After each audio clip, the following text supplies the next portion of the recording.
हे रासेश्वरी गोविंदैवम टोल्लबननाई बोध चंद्रन खुया खाद चंजरी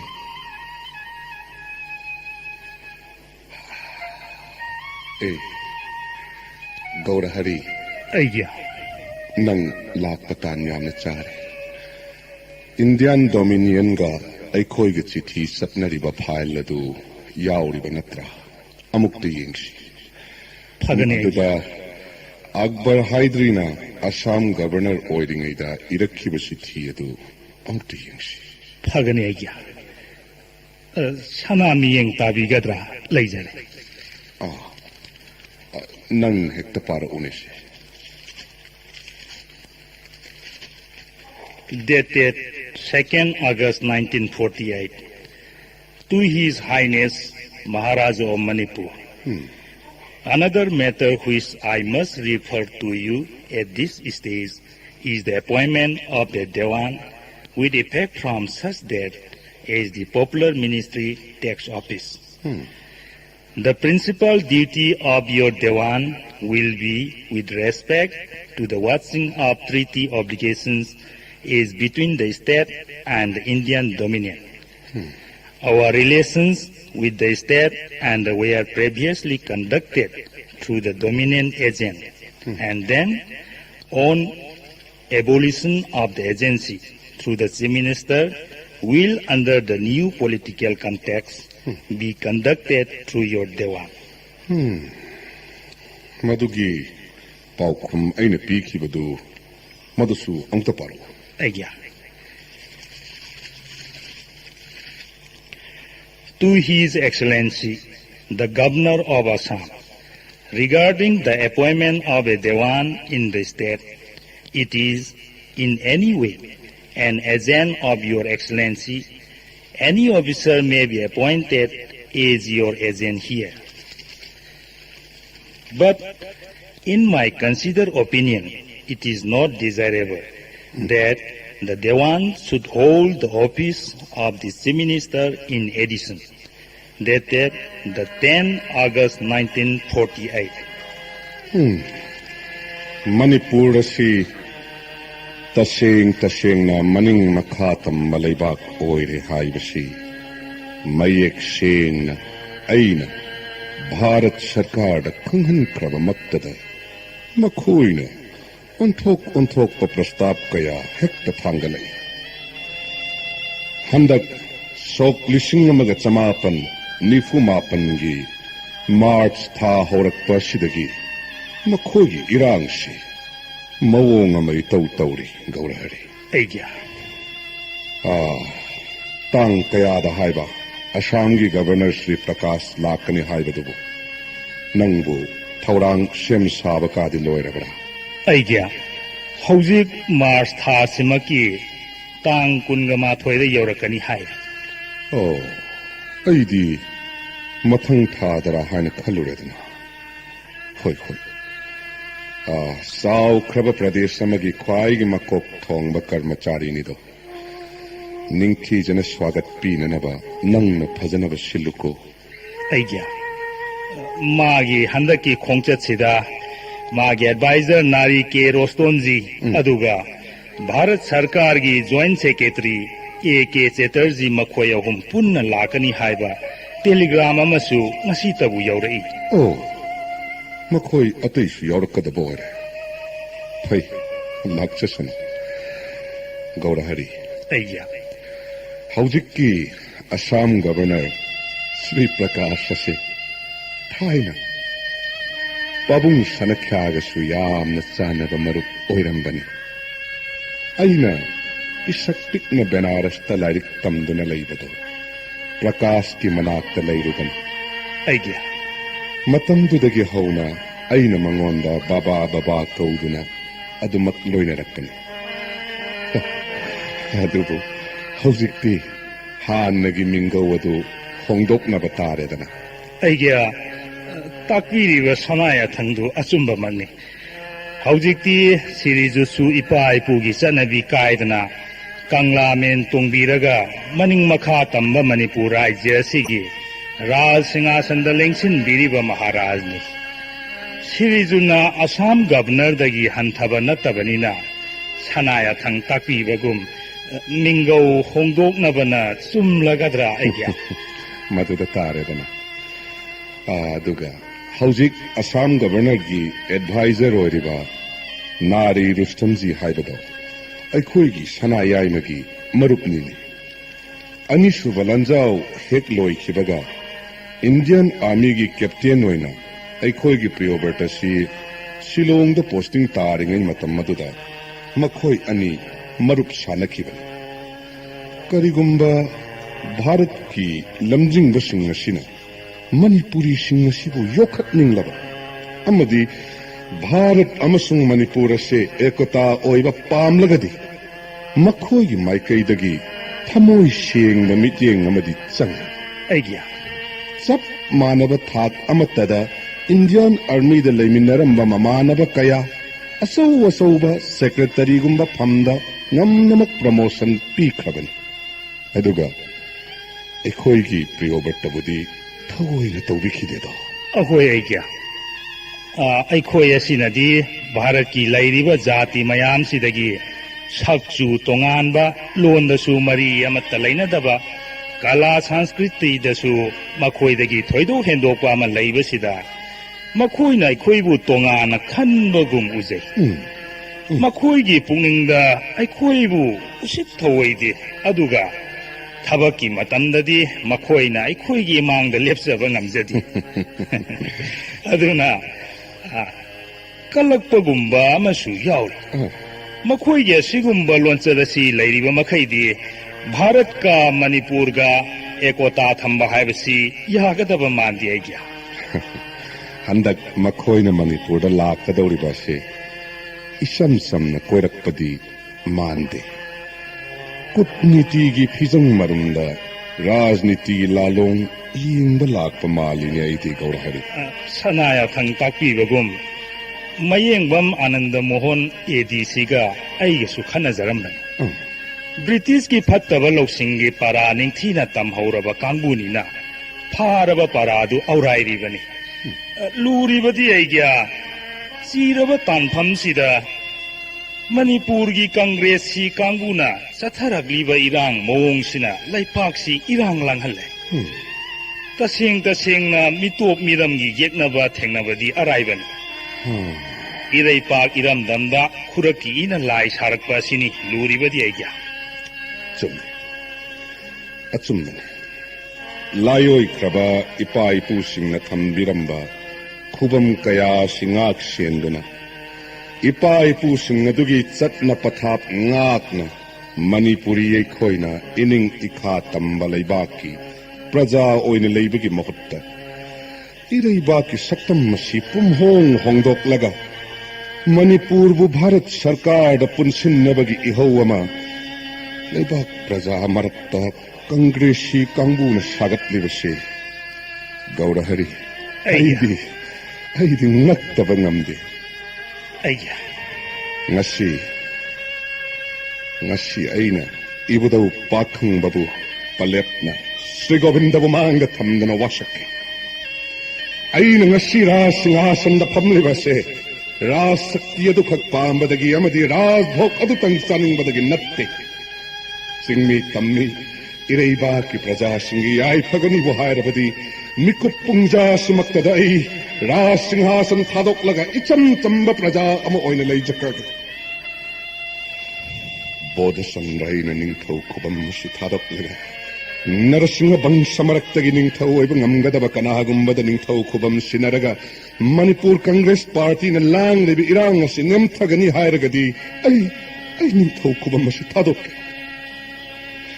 Gaurahari amuktabu hangmuni elangbam tompok khoirakpam giri makhoi Congress ki lamjing wakharadida makhoi na pamba ningthau khanjo oidana amuktadi hayuba Aigya makhoi Congress si kangbu kharasitana Manipur gi praja oiba nati makhoi na Manipur praja bu puningba maikai da hoiduna puwa ngamgadaba nati aigya Manipur Praja Shanti Sabhana Congress ki aran khongthang pumbada pangal thekna mayoknari adugi sumathakta Manipur State Assembly leidido dola doli naidana laipa kupna khanaraga wakhal amatta oina sathagadaba wafambu makhoi congress kharasina pangchung chongjaraga karibu tawgabano sana puning tapthabi khisi aigya ꯑꯩꯒꯤ ꯋꯥꯐꯝꯁꯦ ꯏꯁꯥꯒꯤ ꯑꯣꯏꯖꯕ ꯃꯥꯡꯒꯅꯤ ꯍꯥꯏꯕꯒꯤ ꯈꯣꯏꯔꯥꯡꯕ ꯅꯠꯇꯦꯅꯦ ꯒꯧꯔꯍꯔꯤ ꯇꯨꯡꯒꯤ ꯃꯤꯔꯣꯜꯅ ꯅꯪꯍꯧꯒꯗꯕ ꯑꯋꯥꯕ ꯏꯔꯩꯕꯥꯛꯀꯤ ꯁꯛꯇꯝ ꯃꯃꯤ ꯁꯥꯝꯈꯤꯒꯗꯕ ꯑꯗꯨꯈꯛꯀꯤ ꯈꯣꯏꯔꯥꯡꯕꯅꯤ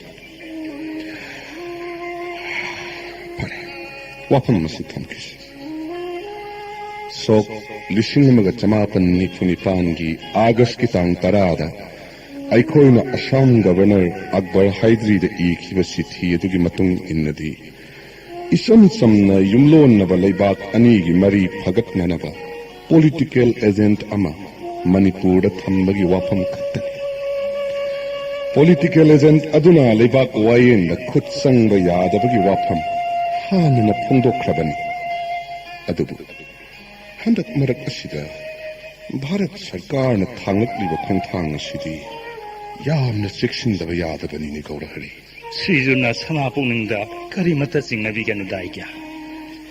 ADC Maibungo Ananda Mohonga Nanai Egana Makwagi Langlo Kupna Yingjage. Aduga Sogai Zamba Maibungo di Sana Naktagi Lapok Tanaba Sanaya Tangtapi. Hoi hoi. Sawaizam Maibungo Naba Kumar Budi Aina Hanabu Kangan Krabanida. Hoi. Pare. Masina ꯑꯩꯈꯣꯏꯒꯤ ꯃꯅꯨꯡꯒꯤ ꯑꯣꯏꯕ ꯋꯥꯐꯝ ꯈꯟꯅꯕꯒꯤ ꯃꯇꯥꯡ ꯑꯗꯨꯒꯅꯦ ꯂꯥꯛꯀꯗꯧꯔꯤꯕ ꯃꯈꯣꯏ ꯈꯔꯗꯨꯕꯨꯗꯤ ꯆꯠꯅꯕꯤ ꯅꯤꯌꯣꯝ ꯉꯥꯛꯅ ꯇꯔꯥꯝꯅ ꯏꯀꯥꯏ ꯈꯨꯝꯅꯕ ꯎꯠꯂꯒ ꯑꯣꯛꯄꯒꯤ ꯊꯕꯛꯇꯣ ADCꯅꯦ ꯑꯗꯨꯒ ꯁꯧꯒꯥꯏꯖꯝ ꯃꯥꯏꯕꯨꯡꯉꯣꯒ ꯅꯈꯣꯏ ꯃꯈꯩ ꯇꯥꯟꯅꯔꯒ ꯄꯥꯡꯊꯣꯛꯂꯣꯀꯣ ꯑꯩꯈꯣꯏ ꯑꯩꯒ꯭ꯌꯥ Aki Amo Pazanava Sin Langbasidi Sawai Jambana Mahire Aigya. Adugana Aikoigi Priobertado Karakaradi Kanaramuko Pagani Aigya. Masu Chief Minister Haibadu Mahairi Benina Magi Wakara Katragadi Maron Lolakani. Ahoy Aigya Kanjere Adudi Nana Ebu Amuk Yojaba Yaraga. Yoro Aisu Sandhagi Rasheshwari Govindagi Seva Matam Morakle. Yoro. Pagani Aigya.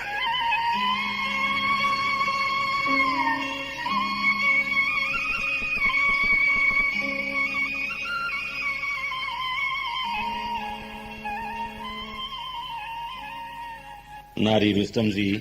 Ji, His Excellency. Aigi Honda ki Manipur ki Khongset Sida Bharat Sarkar ki Home Affairs ki Joint Secretary Yauna ba Kendra Sarkar na directive Pirakli Vasiki Okuppa Morol nang Khanglabra. Excuse me, His Excellency. Yamna kupna khanaruba natragasu aigi wakhaldadi yamna laina khangjawa haijaw hairadi Deputy Prime Minister na Manipur lotion na wa thobak horo haiba directive oigadra khanjai Sahi baat hai. Rustam. Sir. Aisu adum na khaliwa. Ji. Joint Secretary A.K. Chakravarti ngasi nungtil army gi special plane omana Shillong soidana yoroglan. Ji. Mahak lag lagasu secrecy pumba loina khangmangam lagan. Manipur dominate town na bathabak aingonda sinarakpa thoklabadi ai soidana awabo oigatori. Nari Rustamji. Sir, Manipur Gumba Sorok Tara Hena Chawba Amadi Manipur Gumba State Punna Samagi Mataktan Topan Balai Pak Mayam Subhara Sarkar da Yaure sir. Except only Jammu Kashmir Natana Otai Amat problem Wakide sir. Yes, right. Korisulaitava State Masa Bindu Gumba Manipur Bulausan Naba Honavada Deputy Prime Minister na Yamna Jackson Bogum Omadi His Excellency na Yamna Luna consider Tobiresa. Yes, right. Nari. Yes, sir. Actually, I felt a shock to mind. Nari Rustamji. Ji. Manipur da Khundari wa Manipuri. Manipuri haiba mioi kanglu bose. Konano haiba nang kongda bana. Irai line ubon. This is a major problem to the government of India, Nari. Yes, sir. 이스트 인디아 컴파니나 भारत부 브리티sh 인디아와 현키바 모텀두다 머니푸르부 이건건을 록신키 하이버세 낭수 강리버들 Yes, sir. Manipur लक्षिन्नब होटनबदा British इंडियाना टेंगनखिबा ओवाबा ओमदी थोकखिबा थौदोक अदो British हिस्ट्रीदा रेड लेटर डे ओइन इदना थोमख्रबनी रुस्तमसी Yes, sir. Manipur is a small land of hill tracts. So Lombi Tongi Yangle Tosang Chaukat Toba Loma Mani, sir. Sumotomatom Giova Kol Karkhana Korisulai Javanate. School, college, education gi mangal Korisulate. Sublok Mazdur or Kisan Hakta Waibani, sir. Self defense Kidamak, army power Amadi, arms ammunition Loijova Sunate, sir. What is the problem, sir? Mishinga yang lasu makhoi lak mori manga khak lai jaba makhoi bu Bharat Sarkar da yaujau hai badi makhoi gi amna lai bak phawani sir नारी रुस्तमजी जी। लाइको ओइना हाइबवा चिन्न ताको ji Bharat की उपजाति मायाम से तोखाई न निंगथौ पान बलाइबा coin रिंगै मोतमदा भारत की कनागुम निंगथौरेल अमत्तना मणिपुर द लंदा बंगमखि मिसिंग याम खिद्रब मखोइना पाक चाउरब राज्य कोया बुजोइ तौदुना ट्रिब्यूट आई मीन लोइपट लौर yes sir जिन देश की नोंपोक थंग सिमाना पोरिंग अमदे ब्रह्मदेश खुदुम चलम लेबा मणिपुरी ji मधु कोप न खोंग बना भारत सरकार न मणिपुर बु भारत की मनुंग सन ब स्टेट ओहन न बा प्लान थनुम दब yes sir अदमकपु भारत की राष्ट्रीय पायरी बा भारत जातीय कांग्रेस की स्टेट शाखा अमा मणिपुर दसु मयक सैंग न लैरकपा अमदी मणिपुर की कांग्रेस सी मयाम न हिरम ओसिदा इहो स्वागत लक्कोदगी डेप्यूटी प्राइम मिनिस्टर नसु खोंथांग से लौरकपन his excellency hojik vigyanik ki matam sida manipuri gumba matam loikhre sir chingna ikoi question balom nina bharat sarkar gi okkan ba shakti asigi nungsa kore su phangde ma khoida odumakpu bharat sarkar gi achauba shakti masak khangjoba makhoi congress si khorana di bharat sarkar gi lomjing ba sangda changja duna manipur state bharat sarkar da yaujana ba achauba ihau sagatli haibasi makhoi manipuri pumna maki morai bak phabane sa makhoi gi ningthoni haiduna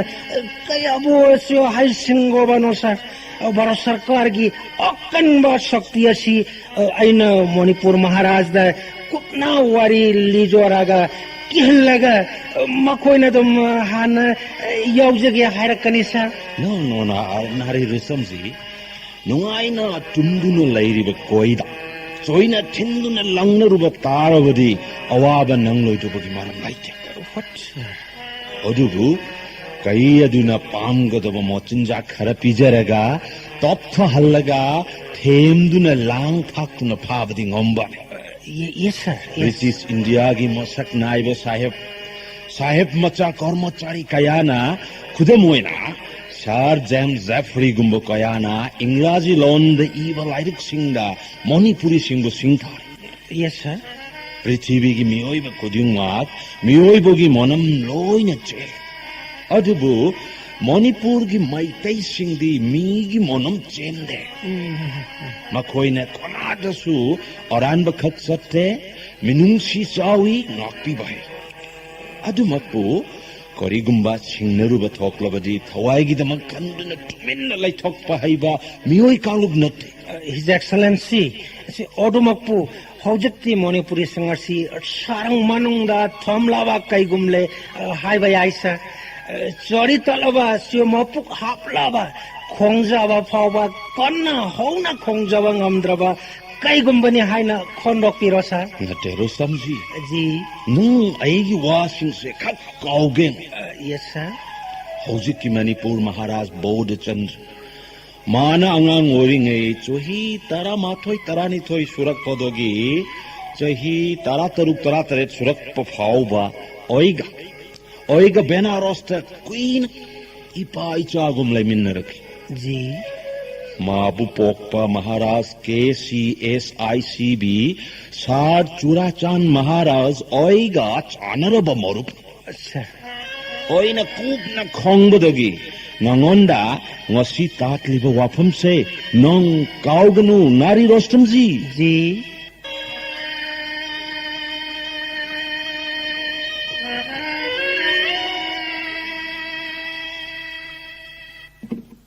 ꯍꯥꯟꯅ ꯄꯥꯎ ꯄꯤꯔꯛꯄꯗꯤ Assam governor ꯃꯥꯒꯤ adviser ꯑꯃꯗꯤ joint secretary M.K. ꯕꯦꯂꯣꯔꯤ ꯃꯈꯣꯏ ꯑꯍꯨꯝ ꯂꯥꯛꯀꯅꯤ ꯍꯥꯏꯔꯛꯄꯅꯤ ꯑꯗꯨꯒ ꯕꯦꯂꯣꯔꯤꯒꯤ ꯃꯍꯨꯠꯇ A.K. ꯆꯦꯇꯔꯖꯤ ꯑꯣꯏꯅ ꯌꯥꯎꯔꯛꯏꯅꯦ ꯑꯩꯈꯣꯏꯅ ꯋꯥꯔꯤ ꯋꯥꯇꯥꯏ ꯁꯥꯟꯅꯕ ꯃꯇꯝꯗ ꯕꯦꯂꯣꯔꯤꯗꯒꯤ ꯆꯦꯇꯔꯖꯤꯅ ꯍꯦꯟꯅ ꯈꯨꯗꯣꯡ ꯆꯥꯒꯅꯤ ꯍꯥꯏꯅ ꯚꯥꯔꯠ ꯁꯔꯀꯥꯔꯅ ꯈꯜꯂꯝꯕꯅꯤ ꯃꯈꯣꯏꯅ ꯈꯟꯖꯔꯤꯕꯁꯤꯗꯤ ꯑꯩꯈꯣꯏꯅ ꯂꯣꯏꯅ ꯈꯪꯕꯤꯕꯅꯤꯅ ꯑꯣꯟꯊꯣꯛꯅꯕ ꯅꯣꯛꯅꯤꯡꯈ꯭ꯔꯦ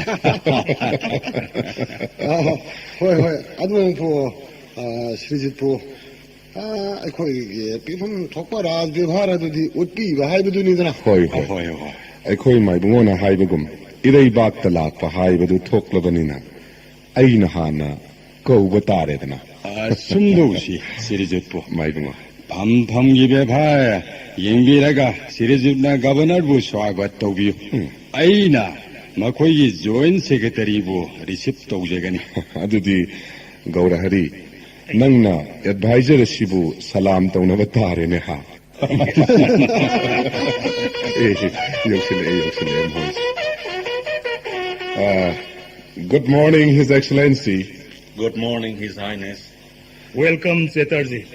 नमस्कार सेक्रेटरी जी आइए आइए एडवाइजर साहब आइए धन्यवाद मामश्री जय जय श्री गोविंद महाराज की जय जय जय मणिपुरी सपोर्ट संघ महाराज की जय जय जय श्री प्रकाश असम गवर्नर की जय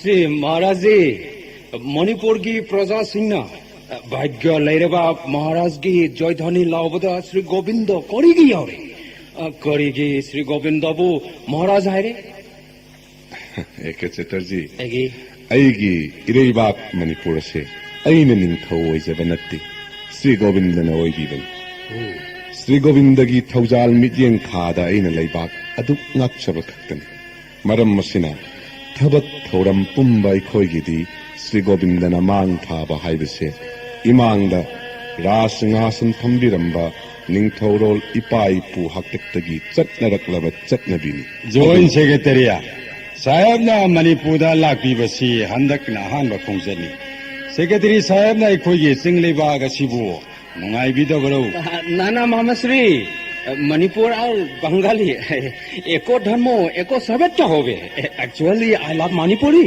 Mr. Nari Rostomji di Han Akbar Haidri leiringedagi amu anirak visit tawbiramlabanina anobu oiraro. yes yes Gaurji I'm not a new one in Manipur His Excellency Assam Governor na nimit marinigi khongset ama handak Manipurda lakpibasi icham samna lakpibara natraga Bharat Sarkar gi pakhadagi kari karamba rajniti gi samasya khanabigadaba Yes, His Highness. Ohanbada ichom chomna aigi khongsat ama Manipurda thamnambada. Odubu Bharat Sarkar gi hukum omana aigi khongsat osida rajniti gi oiba samasya khara Maharaj ga discuss thauna naba hukum leire Maharaj. Governor Sahib na wafam madu hoduk piudana khanane neduni yengsi maibungo hoy mayam karisu akaiba laite yes his excellency Aruba समस्या होइद्री असि भारत सरकार की हुकुम Aruba होइद्री महाराज असि भारत मणिपुर जुमलन वाले बाक होइरी मणिपुर भारत नुंसिनबा की दरकार होइरे महाराज असि भारत सरकार की प्रतिनिधि होइबा देवान अमा मणिपुर दा राज दरबार दा थंबा पामले माने एडमिनिस्ट्रेशन जहन बा पामले महाराज Secretary Gaurahari Idea. Mr. Chatterjee, yes please secretary Manipur amadi Bharat Laibak anigi marakta afaba mari thamnaba Rajdut amamam thamnaba haibasi Sarkar animagna yaroidaba maram karisu lei.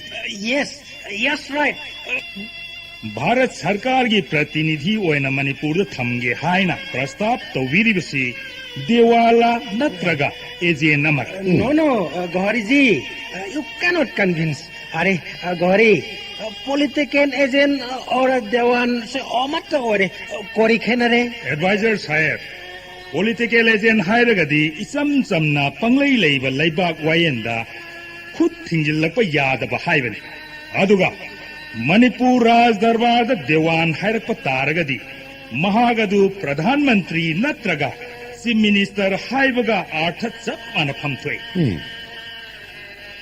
Ibungo ADC अमा ओइना इबुंगोगी मोसु पिबियुदना ꯍꯣꯏ ꯈꯅꯤꯗ ꯍꯣꯏ ꯃꯁꯤ ꯁꯝꯅ ꯍꯥꯏꯔꯕꯗ ꯃꯅꯤꯡ ꯃꯈꯥ ꯇꯝꯕ ꯂꯩꯄꯥꯛ ꯑꯃꯗꯤ ꯃꯁꯥꯒꯤ ꯁ꯭ꯇꯦꯠ ꯑꯦꯁꯦꯝꯕ꯭ꯂꯤ ꯂꯤꯡꯈꯠꯆꯗꯨꯅ ꯂꯩꯄꯥꯛ ꯑꯗꯨꯗ ꯆꯠꯅꯒꯗꯕ ꯑꯥꯏꯟ ꯂꯣꯏꯅꯅ ꯁꯪꯕꯤꯙꯥꯟ ꯂꯩꯖꯔꯕ ꯀꯥꯎꯟꯁꯤꯜ ꯑꯣꯐ ꯃꯤꯅꯤꯁꯇꯔ ꯅꯤꯌꯣꯝ ꯆꯨꯝꯅ ꯂꯩꯖꯔꯤꯕ ꯂꯩꯕꯥꯛ ꯑꯃꯒꯤ ꯔꯥꯖ ꯗꯔꯕꯥꯔꯗ ꯂꯩꯄꯥꯛ ꯉꯥꯛꯄ ꯌꯥꯎꯅꯅꯕ ꯚꯥꯔꯠ ꯁꯔꯀꯥꯔꯅ ꯗꯦꯋꯥꯟ ꯑꯃ ꯊꯥꯔꯛꯄ ꯄꯥꯝꯕꯒꯤ ꯋꯥꯈꯟꯗꯨꯅꯤꯅꯦ ꯉꯁꯤ ꯈꯟꯅꯔꯤꯕꯁꯦ His Excellency. Yes, His Highness. Numit marini Manipurda laigadabanina wapam si tapna ingna khanarashina. Maramdi Manipur Assembly Council of Minister asina singda mayam asiga aiga kupna khannadana ithantana warep lobungam wapam natte. Pare ngasigidi pothanarashi.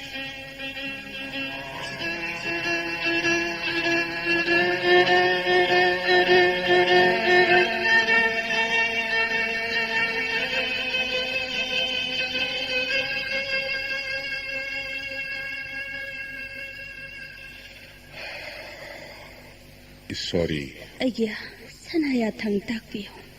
Karigino, nangna, isuk suktana nungsuk nungzana na lady pabo. Maharani haibasidi laybaki mamani. Ayya, Matam pumnamakta awab saklon kak puroy dabani. Naroy nanaw singi thona hap nanaba, mai thong makalamna, thona pana, mapam matam pumnamakta laygadabani. ayya.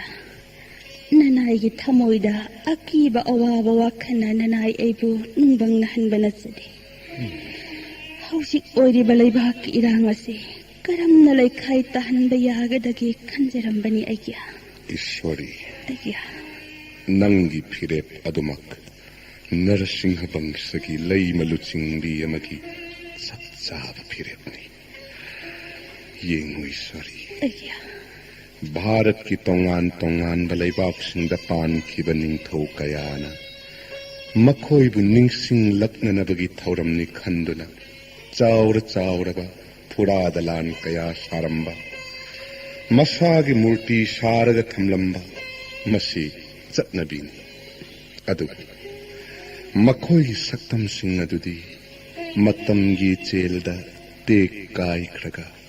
Ningkai kraga loiredo. Ayya, Adu. Maitai laybak ki ningthau singdi. Amang ata layraroidaba.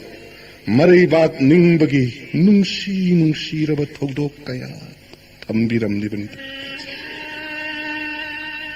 Masiga loina na. Numit thana pali makai lehoragadaba. Iramdam masigi jagoy.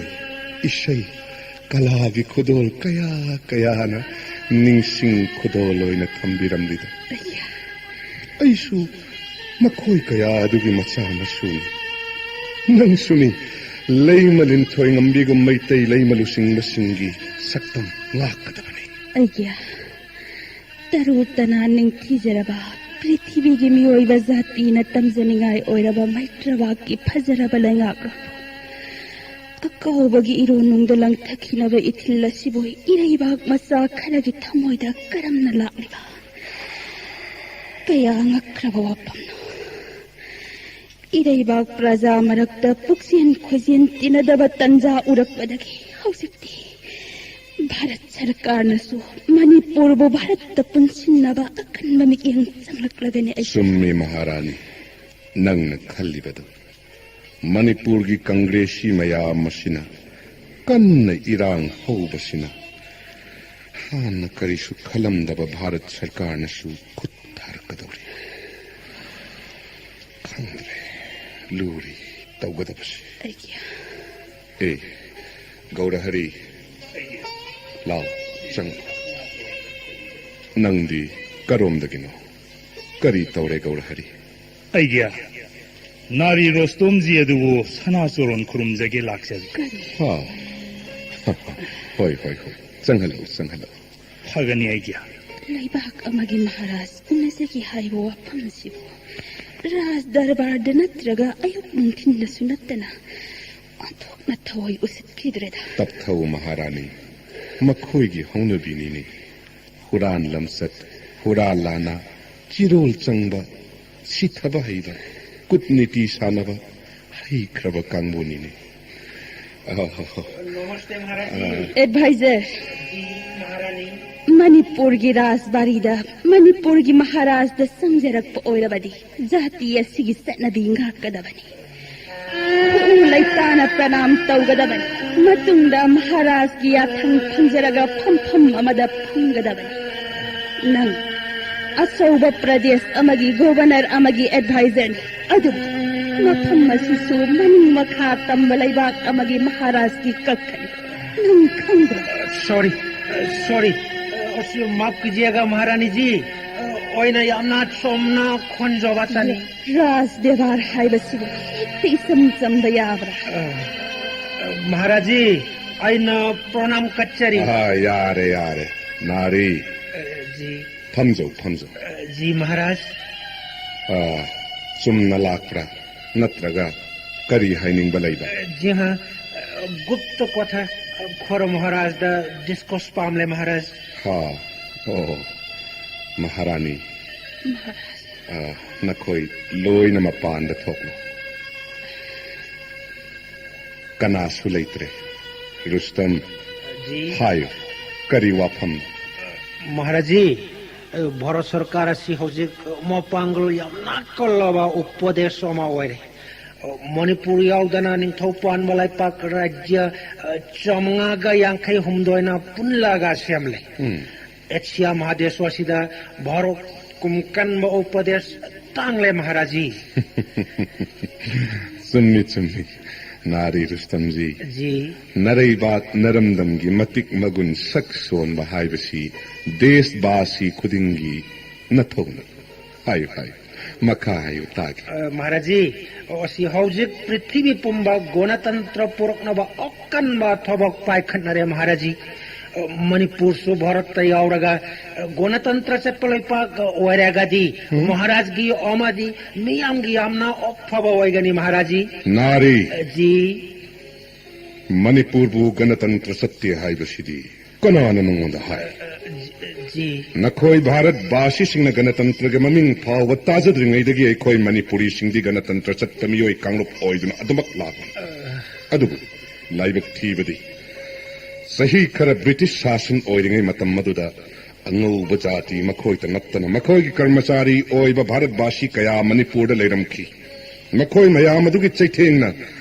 Manipur हान लेजरंब गणतंत्र अदु खर मखै mummy शामखिबगी वानी अदु मुथक्तदि ngमखिदे नसीसु मणिपुर गणतंत्र हिंगलिना माफ कीजिएगा महाराज जी ओसी गणतंत्र हाइबदी समाजवाद गणतंत्र हाइबगी चपचाब अर्थ महाराज न भूलोय बिरे हाँ समाजवाद हाइबदी प्रजा राज्य शक्ति की अधिकार प्रजा पूर्णमक लहन बा हाइबानी शासन की दमक चोनगदबा नियमावली पूर्णमक प्रजा की मिहुटना समझागानी प्रजा के मरक्त अच्छोबा अपिकपा कोनासु थमलरो महाराज जी भारत को उपदेश न चोटनारीबा गणतंत्र की प्रस्थासी पृथ्वी पुंबन स्वागत टौनारीबानी असिगुम्बा भारत महाराज की मणिपुर का पुंसुलवादी यामना फरोबा थबकनी हिज हाइनेस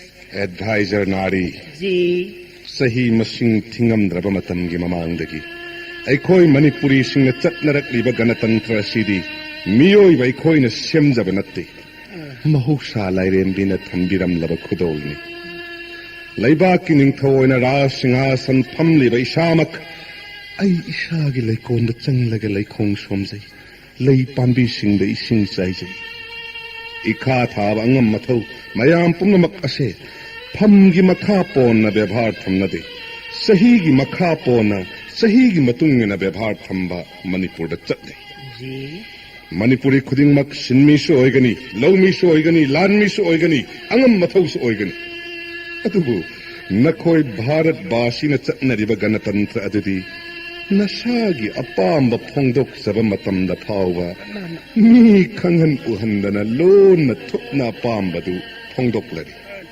ꯃꯗꯨꯒꯤ ꯈꯨꯗꯝ ꯅꯪꯅ ꯍꯧꯖꯤꯛ ꯑꯩꯒꯤ ꯏꯅꯥꯛꯇ ꯂꯥꯛꯂꯤꯕꯁꯤꯅꯤ꯫ ꯑꯗꯨ ꯑꯣꯏꯔꯒꯗꯤ ꯅꯪꯁꯨ ꯑꯗꯨꯛ ꯃꯈꯜꯂꯨ꯫ ꯄ꯭ꯔꯁꯊꯥ ꯑꯅꯤ ꯑꯁꯤ ꯀꯔꯝꯕꯅ ꯃꯌꯦꯛ ꯁꯦꯡꯕ ꯍꯦꯜꯂꯤꯕ ꯔꯨꯁꯇꯝ? अच्छा महाराज जी, मरुओइबा समस्या अमदी महाराजना भूल ओइबिरे। हौजक्ति शक्ति मचा मचा मथन मथन त तोंगाना लेबगी मतम मदुदी होख्रबनी। हाय मोटिक साबा आर्म्स एमुनेशन आर्मी दरकार ओइरे। देश की कोल कारखाना मतिक साना लेबताई। शिक्षा की दमक स्कूल कॉलेज ओमदी विश्वविद्यालय लोइ लेब दरकार नि। मतम गचाना बला मिथोंगी फिबम फहन्नाबा वैज्ञानिक ओइबा मेचिन ओसिन सिंगबा खुदिंगमक मणिपुर सरकार के लेबा ताबनी। पूर्णमक करिसु लेतबा मणिपुर ना अकेले कैसे रहेगा?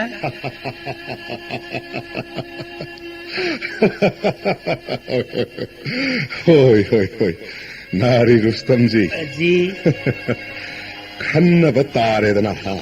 यस मणिपुर से भारत सरकार याउसिल्लगा नुंगाई याइथरगनी हाइबा मंग नुंगाइना मंगुना हई तुमलुरगे। जी नंसु मसीगी सक्तमदा नुंगाइरबा मंग मंगुना तुमलुरोको।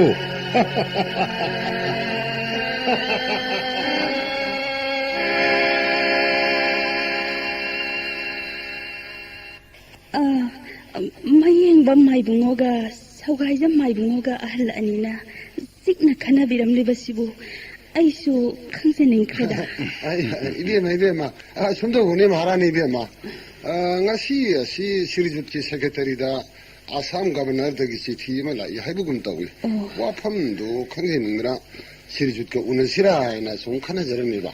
ngasi si 에프릴기 땅 따라 홈내 오이리니 adu디 makoina hankhibasi ngasi kunnisu kre kari wa phambu oirigadaba taningesu sirijutka gauriyarigasu lengbu lengsilaklela mayengbam maibungoga soijam maibungoga nimak aina unagena khanjarambani tan chana leibirame assam governor gi chithi ama laiye gaurahari Agya. kadai chithi du paro. The 10 April 1949, to His Highness Maharaja of Manipur. During my last visit to Manipur, I had communicated to Your Highness the proposal of the Government of India to appoint a suitable officer nominated by the Government of India as Dewan for Manipur state, with full powers over the whole range of administration. Both Your Highness and Your Highness the Minister were pleased to accept the proposal.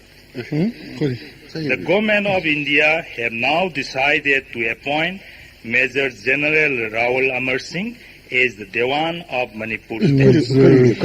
Major General Rawal Amar Singh.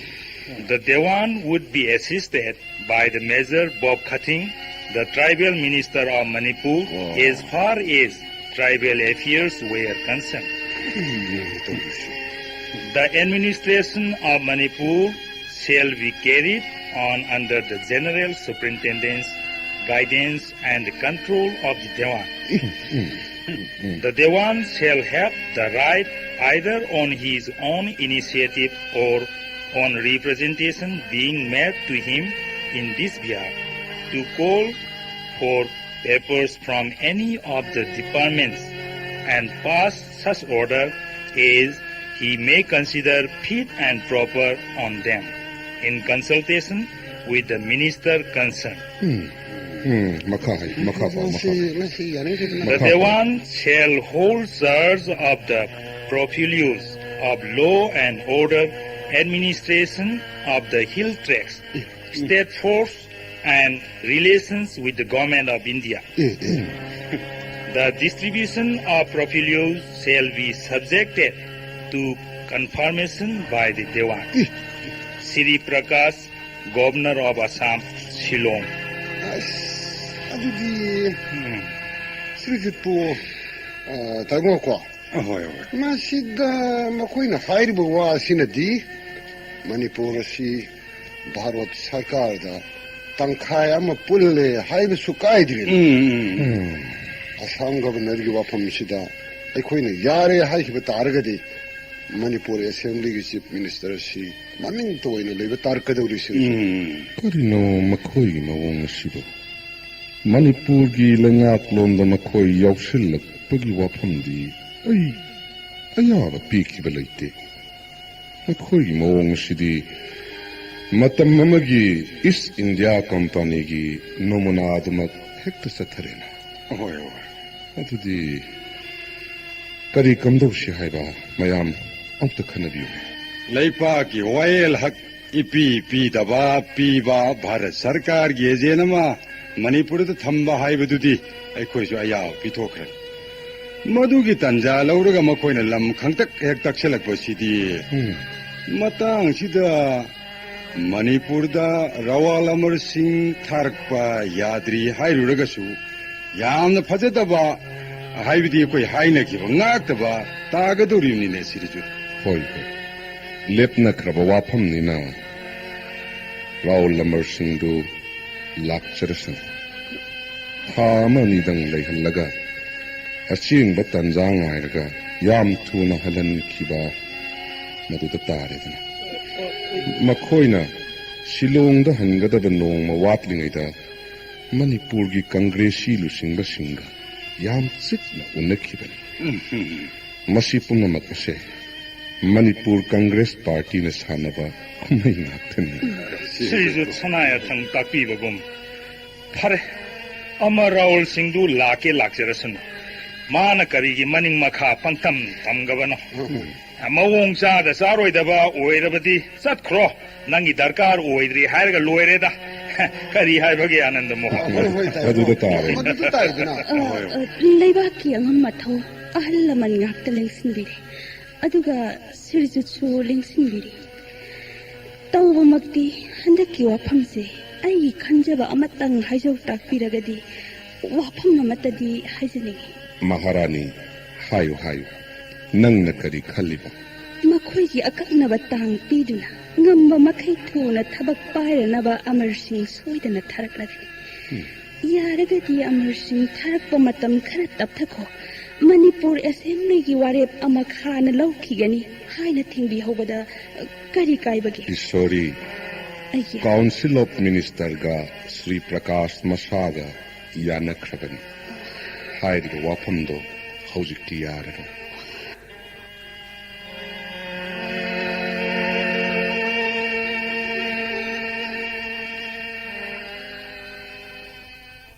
Salam, Dewan Sahib Salam. Oh, are, Konung Sripai. Pasat, nang lakpa kori ore? Nangi Maharaj na kari moron da hai re? Dewan Sahib na mi thaduna kowiba thuksom tuma sing haibaduna aina pusira isi. Acha, bahut acha. Are, Konung Sripai. Nang apawa duty taure? Aina boxes pigani. Acha, bolo? Konung Naik Tomal Singh nangi kona ore? Sahib, mahakshi Maharani Ishorigi lau shujaba manaine. Maharaj sanaya thangna mabu puraga Dewan Sahib ki da chatlu. Aduga thuna halu takpire. Acha, Naik. Nang Maharaj ki da chatlagani, Tomal Singh aigi da lehogani. Aina mabu wa hangani. Maharaj ki sanaya thang Toma Singh puraga halu haibi bani Sahib. Oh, acha. Huh? Are Tomal Singh, takpiyo Dewan Sahib ase Manipur Congress Party ke Sabha Jatra Matamda nang deadly weapon ꯃꯤ ꯁꯤꯕ ꯈꯨꯠꯂꯥꯏ ꯄꯥꯏꯔꯒ ꯀꯔꯤꯒꯤ ꯑꯌꯦꯠꯄ ꯄꯤꯔꯦ ꯍꯥ ꯃꯈꯣꯏꯒꯤ ꯀꯥꯡꯕꯨꯗ ꯑꯩꯅ ꯑꯌꯦꯠꯄ ꯑꯊꯤꯡꯕ ꯄꯤꯕ ꯅꯠꯇ꯭ꯔꯒ ꯈꯨꯠꯁꯨ ꯈꯨꯠꯂꯥꯏ ꯄꯥꯏꯗꯨꯅ ꯀꯤꯍꯟꯕ ꯀꯔꯤꯁꯨ ꯇꯧꯈꯤꯗꯦ ꯃꯤꯌꯥꯝꯒꯤ ꯄꯨꯟꯁꯤꯗ ꯑꯌꯦꯠꯄ ꯄꯤꯕꯗꯤ ꯃꯈꯣꯏꯅꯤ अरे बाबा क्या बात है अफवा अचुम्ब थबक तौबा खादी की फी सेटपा गांधी केप उपलेबा कांग्रेस कर्मीना कोरमना मियामदा अयत पोरे हा नोमगी खुसुमन फंगद्रबदी चारा सिटकदौरिबा प्रजा लाइरा अनंगबु मखोइगी मतुंग इल्लु याद्रगा करिगी सौफम थोपगी मखोइना चिंग चारा अमत पिबिब्रा अरे मखोइसु नंगुम्बा ओइरे मखोइना कोरिगी ngamle अदुगो नोंगना कोरिगी ngamde हा राष्ट्रपिता महात्मा गांधी जी की प्रिंसिपल मखादा मियाम की सेवा तौरे भारत पुम्म की होइबा थबक तो याव ओइरे अरे अपंगो नंगदी कोरिगी अफबा थबक यावद ओइरे हां साहेब गांधी हाइबदो नुसी क्रेदा साहेब ठीक बात है मतुंग इनबसिंग से नुसी दे नोंगांग खातरी न तिन्नुना खारे ने अरे भारत की ना भारत मणिपुर की ना मणिपुर मणिपुर योंथोकनबा लंगहौ सेटलगा लांगबदो अखोय यावबो यादि यावनिंग हाइबसिबु करिगी सौनफुम लेबगे इसे तोमाल सिंह मामा क्या हुआ कोनुंग सिपाही वाह थोए देवान साहेब अरे बाबा क्या करता है बोलो ना सनाया थंग कुइरो कनु हारगा अखोय कुइरे मखै वारे ngang लैरे तोमाल सिंह लाओ चसी वाह थोना रे सलाम देवान साहेब सलाम हट तेरे के एकदम नटखट होता है ये लोग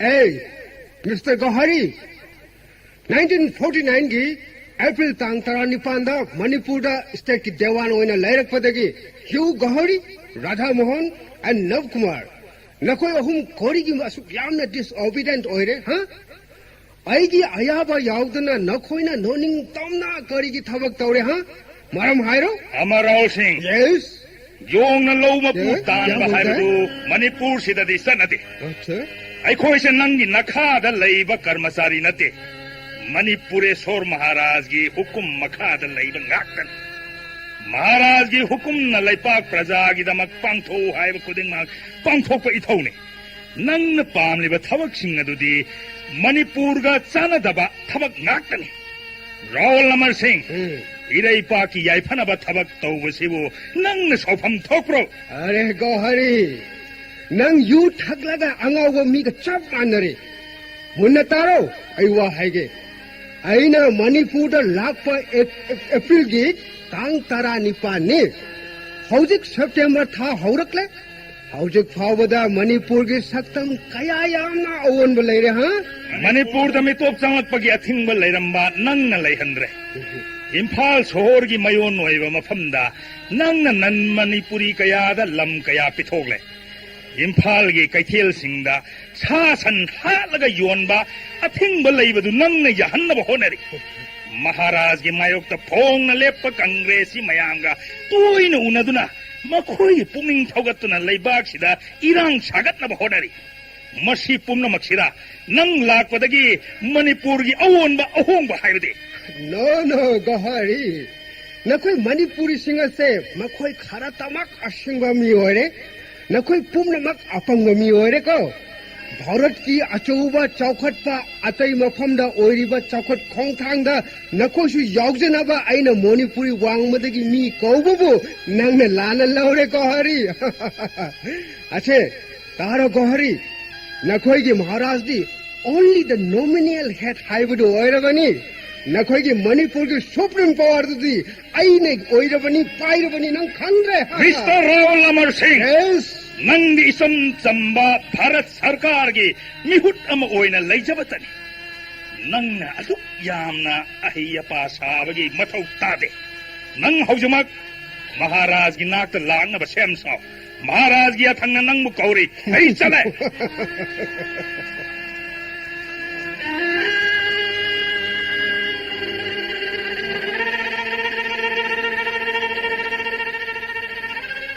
माइबुंगा कमदौबा सिरिजु अंतु यंबियोने गौरहरी सिबु अंथोकना सावना लाएदा कनागा करी हाइनरुरबनोने सिरिजुना हाइबुगुम ngasi nanai secretary si karigumba ningai sangdanaba yauramba tare अय्या सना सोरंद खुरमजरी करीनो गौरहरी नंगबु ngasi di अंथोकना सावना उइदा अय्या ngasi nanai Raul Amar Singh na magi office ta kaurei.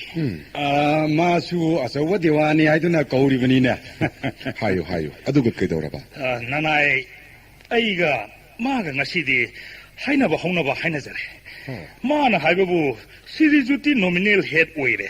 Manipur gi supreme power di mana oire haidana hektam haire. Maduda nanai su Manipur da nangina thau leite karisu leite haijarami. Siriju sanaya thangdi nang haujimak sananakta lakadabani haijarami. करमना मसी यामना हाइगलक्कदौरीना यामना थूना हलनखिदब यात्रे ला पुलाएने अमरसी कद Namaste, Your Highness. Rahul Amar Singh Yes. I Vino Maharaj ji. Amar Singh Yes. मफम मसी मणिपुर नि HYBE नंग Cavour माले देवान साहेब मणिपुर दई चम नंग भारत सरकार की प्रतिनिधि ओइन लैरगा लैबा की स्वार्थ सोकदब थबक थौरम चथरिबदी करिगिनो नंग खंजरम याय नंगदी अचौब शहरदगी लाकपनी अदुगा मणिपुर दी उरक वरक ओइन उरमगनीने No, no, Maharaj ji. तुमरायो आई वाताको मणिपुर पिक्लबसु मिसुंग यामजद्रबसु मसागी होरकफमगी सभ्यता कला संस्कृति चपचान लैजबा शांतिगी लमदम ममनी हाइबसे नंग कक्कौरदबनी करिगुम्बा मतमदा अइखोइग सिंगरुबदा खुदौं चागनदे ब्रिटिश इंडिया के मतमदा इंग्लिशिंग नमगा चनिपान मरफुदरादा साहेब मंगाना मणिपुर दा करी ओइखिबा नंगसु खंगलंबा याय तारंबा याय मतम पुम्ममक्ता अइखोइ मणिपुरी सिंगबु सिंगगनो चलो मदो हाइगे तौगनी Yes, Your Highness.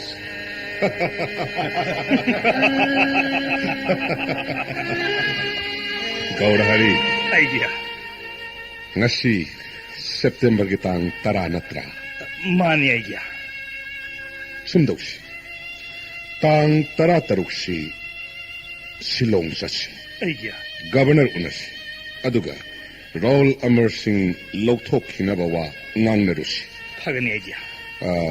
soaijam maibungosu mayingbam maibungosu lengusi brahman khara punaba aduga konung sipai kharaga chatnanaba gari na singba sindok sinjin nangna tawro gaurahari Pagani idea. tangai fadana Raul Amar Singh Manipur dagi halan khidaba yade Sumbani idea.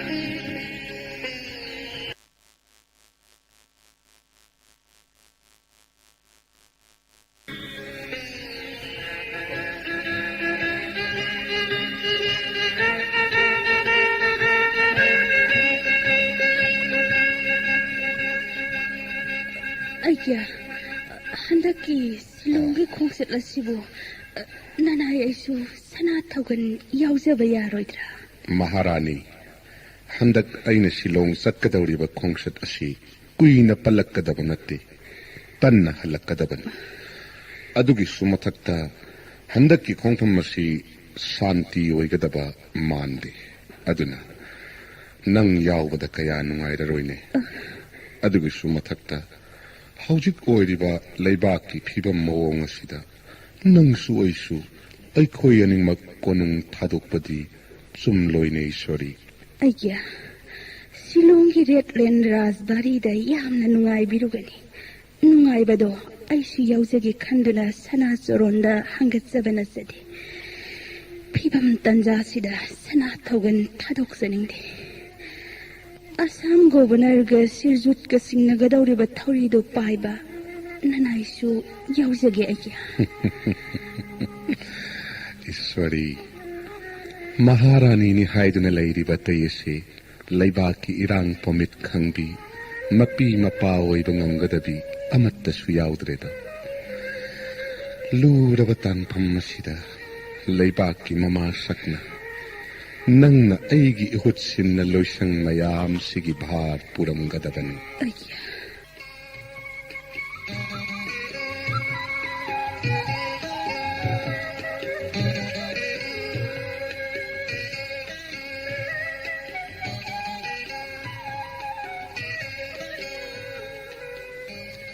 Nari Rostomji, जी साहब nang Manipuri singi spirit munna khangledan.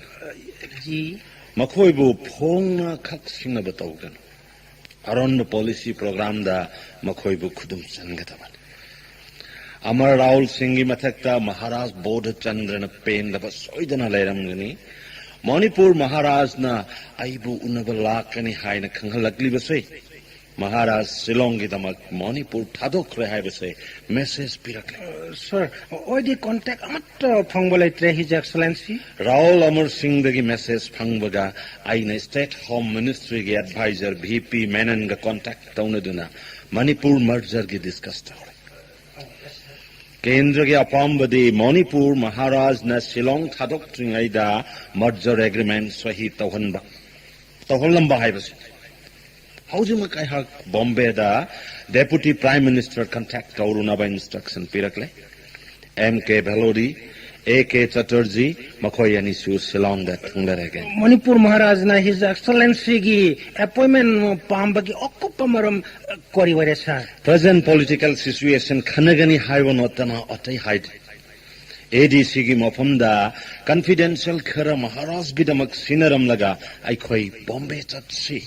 माफ कीजिएगा his excellency यान ओरुबा ओएगा दोबा सुना तोबा दा कोरिगी औरन plan थंबगी दरकार वरे सर Nari Rostomji, जी Oina Haibato, Nangna Kangla, Kona Kanglakan. जी IGP the Sinaram Godava Tobakoere, Hauzik Jat Regiment ki commanding officer Amadi, IGP Kaure, most easy.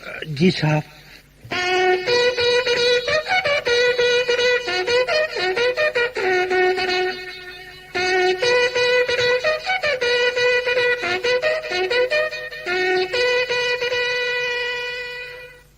Namaskar, Aige.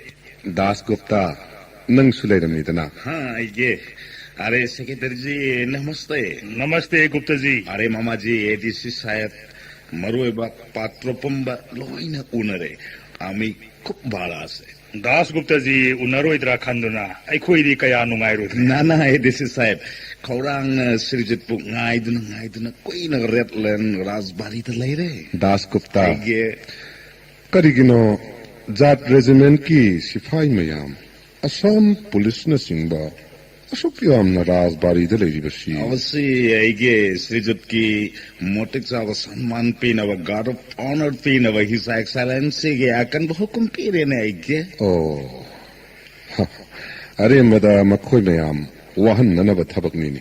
Aigi Security Party Yauridana. आइए Hojikti Makoyate Shiloin Hanzakrasano Gupta. आइए से governor के आकन बहुकुम वेरे वनी governor report P दरे अगदी मकोय हन की मंगमद्रे governor की अनु बहुकुम दरकार वेरे Oh, Hoi Hoi. Nakoigi Governor da Aina Haire I Haina report Tauroko. Maibungo Edisina Governor gi ADC Captain Ranjan da Governor Unabagi City Yamtang Ibi Gera. Ngasigi nungaigadaba matamamda hekta unasine. आइए governor साहब हौजिक शिलोंग दा लेत्रे हाँ।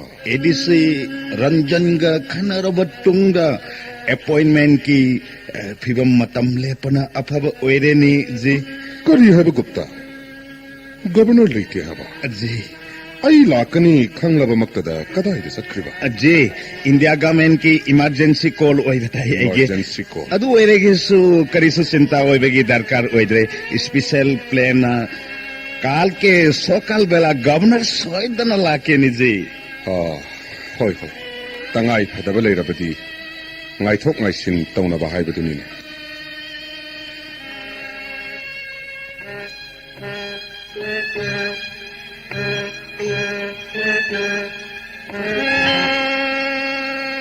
Mister Dasgupta yes sir be careful हाँ section न तारो हो जब CIDSP नंगी ओरोबा मतम होरे हाँ यस सर हारो गुप्ता ओसी नंगी CID पर्सनल कायाम ना लेफ्टिनेंट राजबारी दा ड्यूटी अलो तोरे हाँ sir Manipur thaki lakpa mi punamaki motion sunaba CID personnel duty allot jare sir. IGP sahib so special police command party ama pijam selga apaba sophisticated weapon fire ga jeep ama tonglega Maharaj na chatpa koiba khuding ko na yengna thorang le sir. Very good. Das Gupta, huh? Yes, sir. Sinang Khanglo. Manipur Maharaj की होंडा की Shillong visit और सिगे मनूंगा मणिपुर महाराज ने merger agreement sign टोरम लाबादी हाँ नंगी प्रमोशन पीनबा आइना हिज एक्सलेंस द रिक्वेस्ट तवनी Yes, sir. नंग ड्यूटी फाजना टोरो अच्छा ओसी लागलो आइगे ऑफिस सुंदा अमुक ओनोबा इंस्ट्रक्शन पीगे Yes, sir.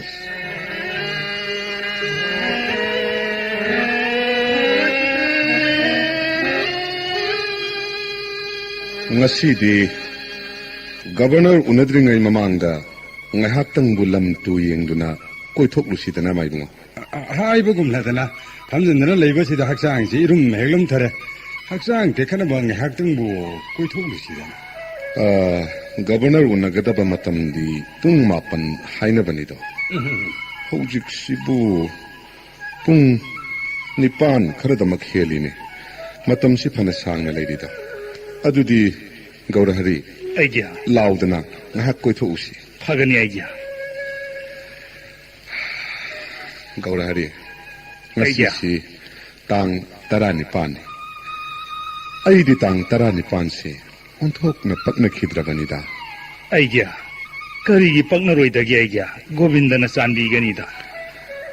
Horen Assam Governor day koina wari sanabada masik mayada ngangnarubagi kanadi.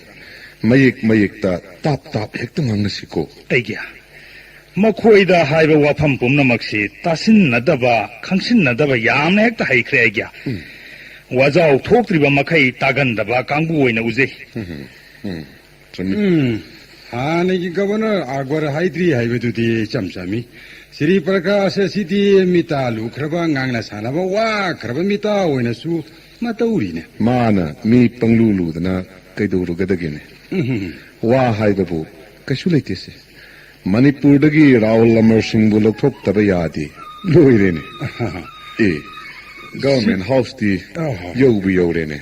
시주부 아이코이는 가사이디기 라즈바리디기 헥토르코디기 집범마다 아이코이부 코인 이내리버 코이시나 까나까나노 Hoine Aigya, makoisibu police CID gi party mali. Karigino makoina koibu kushin senaribasidi. Mamangda aina Shillongda lakpa khudingda Assam Sarkarna handakki asumna security ki thaurang tawkhiba leite. Karino handak makhoina tawribase. Aibu harau haliba haibadura. Aidi nokpu nokninglene. Pung mapan tagadabasi minute mangamukti mawatli. Adubu hekta changshin sirai khoibo. Minute mari manga nganba yoksinba haibasidi karisu kaideda yarene sirizu lengsin biba. Adudi changasi.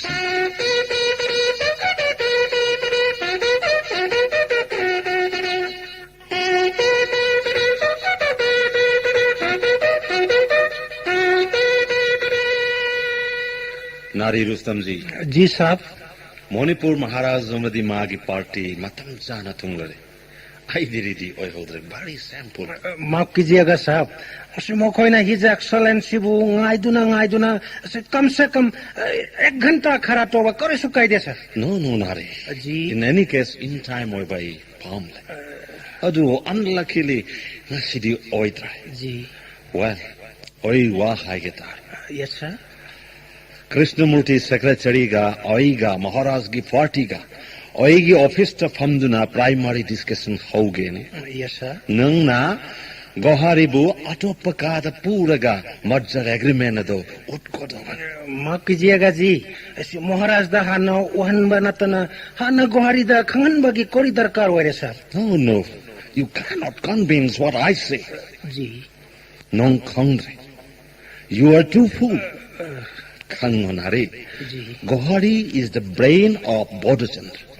Goharina merger agreement also name convince Taubada, Maharaj Yagatobani. जी साहब गवारी वो contact over the कोरेसो problem होई दे sir ओइनो माबू की हल्लागा चिंदु ना पो बदा कोरेसो अरुबा होई रो सर No, Nari Rostamji. जी Repeatedly, I know hon high say, Nanga Korisu Kongre. जी Don't behave like that. Goharina suggests Torok Papumba Maharaj Bodho Chandrana always satisfy Ore.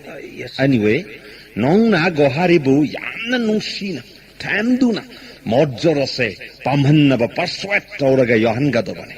Okay? You can go. yes sir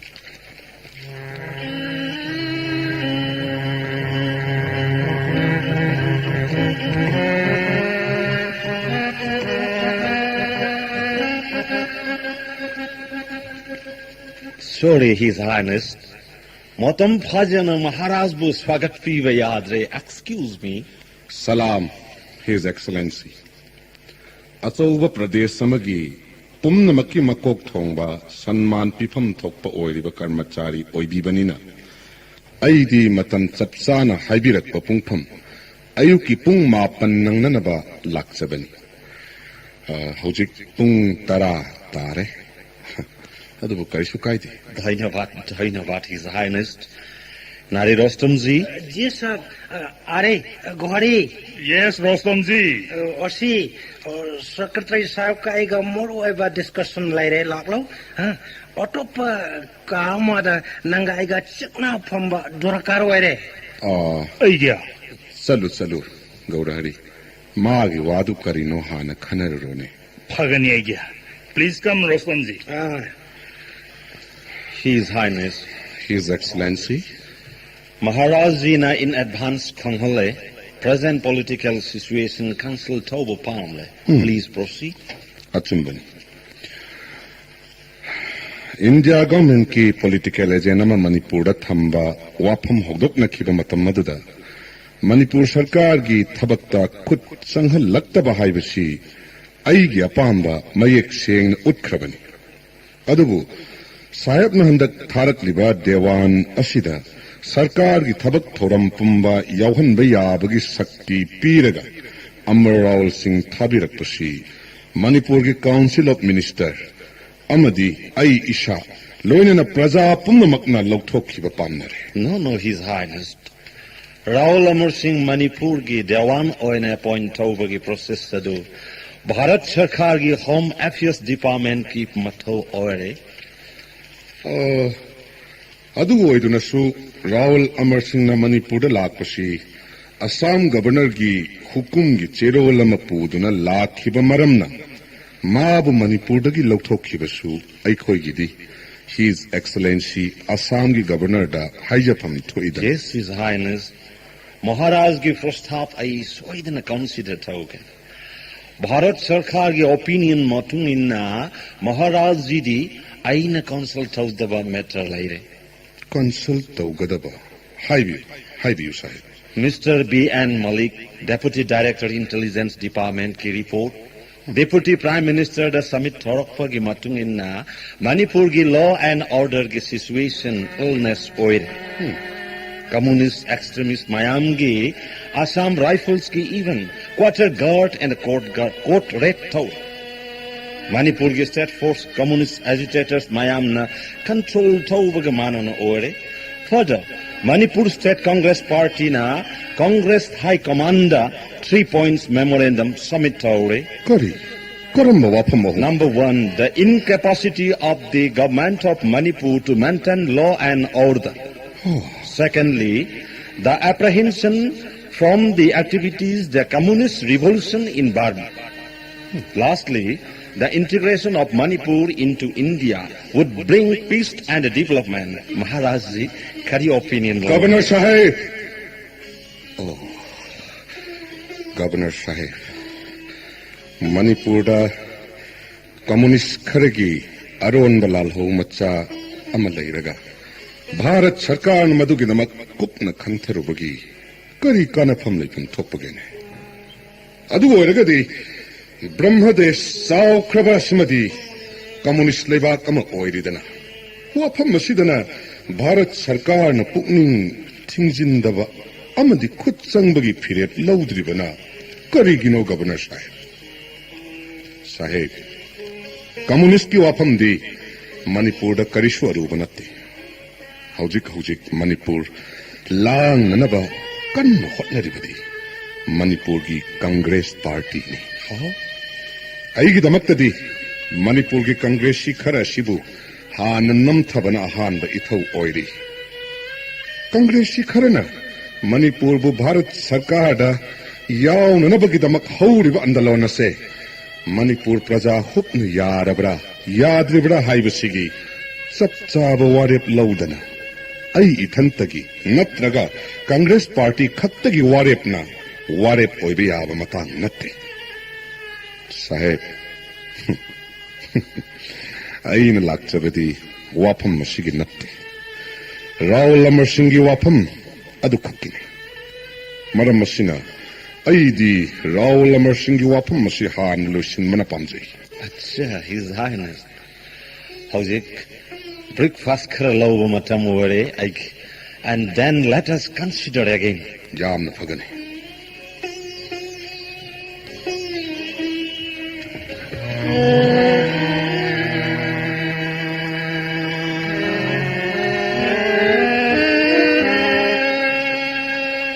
Mr. Gohari, definitely I know.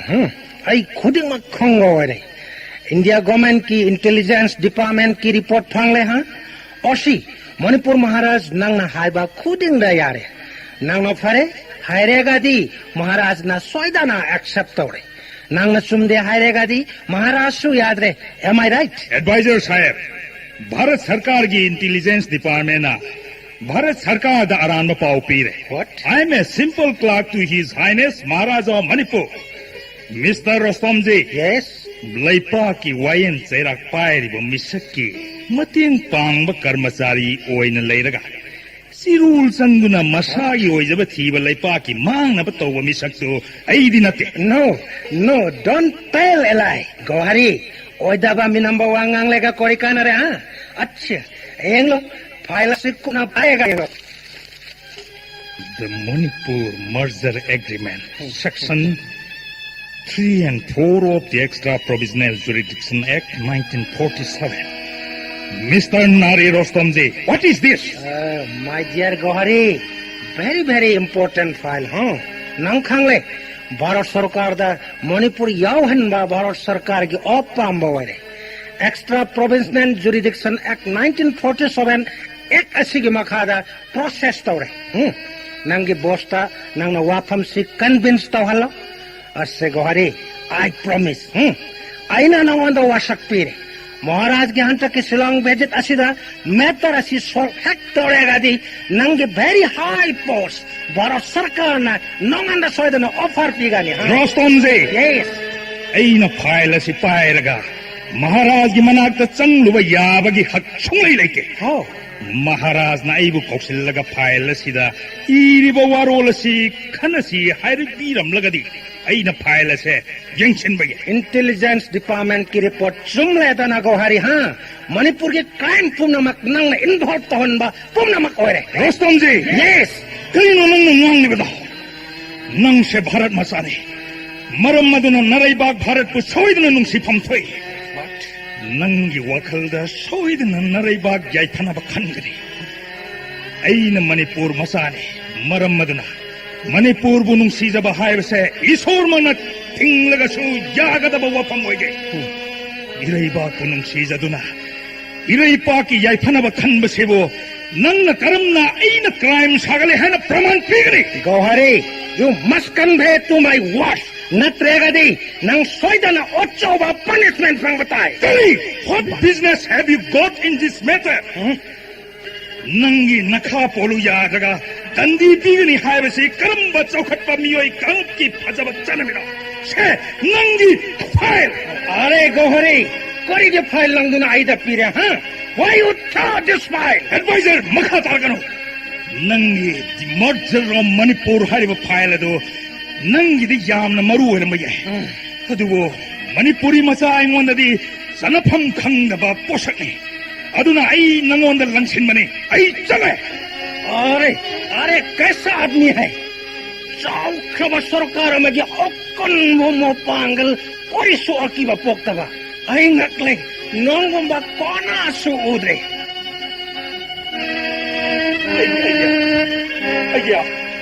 अय्या हनकी मखोइना सिनारमलिबा मोंगसिदि ꯀꯩꯗꯧꯔꯦ ꯒꯧꯔ ꯍꯔꯤ नारी रोस्टोमजीना मणिपुरबु भारत सरकार पुनसिन्नबगी agreement अमदी condition याव file अमा सना मियंग तानबा पुथोकलगा अइंगोंदा पिरे ꯀꯔꯤ ꯍꯥꯏꯕ ननायेगा मागा वा खरा साउगतना ngangnajare अइना नारीदा फाइल अदु लाक्तुना लंगसिनजरमलगा सना नाक्ता लाक्चबने ꯑꯣ ꯐꯔꯦ ꯐꯔꯦ ꯐꯔꯦ ꯑꯗꯨꯝ ꯃꯉꯥꯏꯗꯅ His Excellency Gohari की मथक तो अच्छा एक्शन लोग चुमले एग्रीमेंट फाइल मान लंगले Mr. Gohari, please don't be angry. Sit down, please.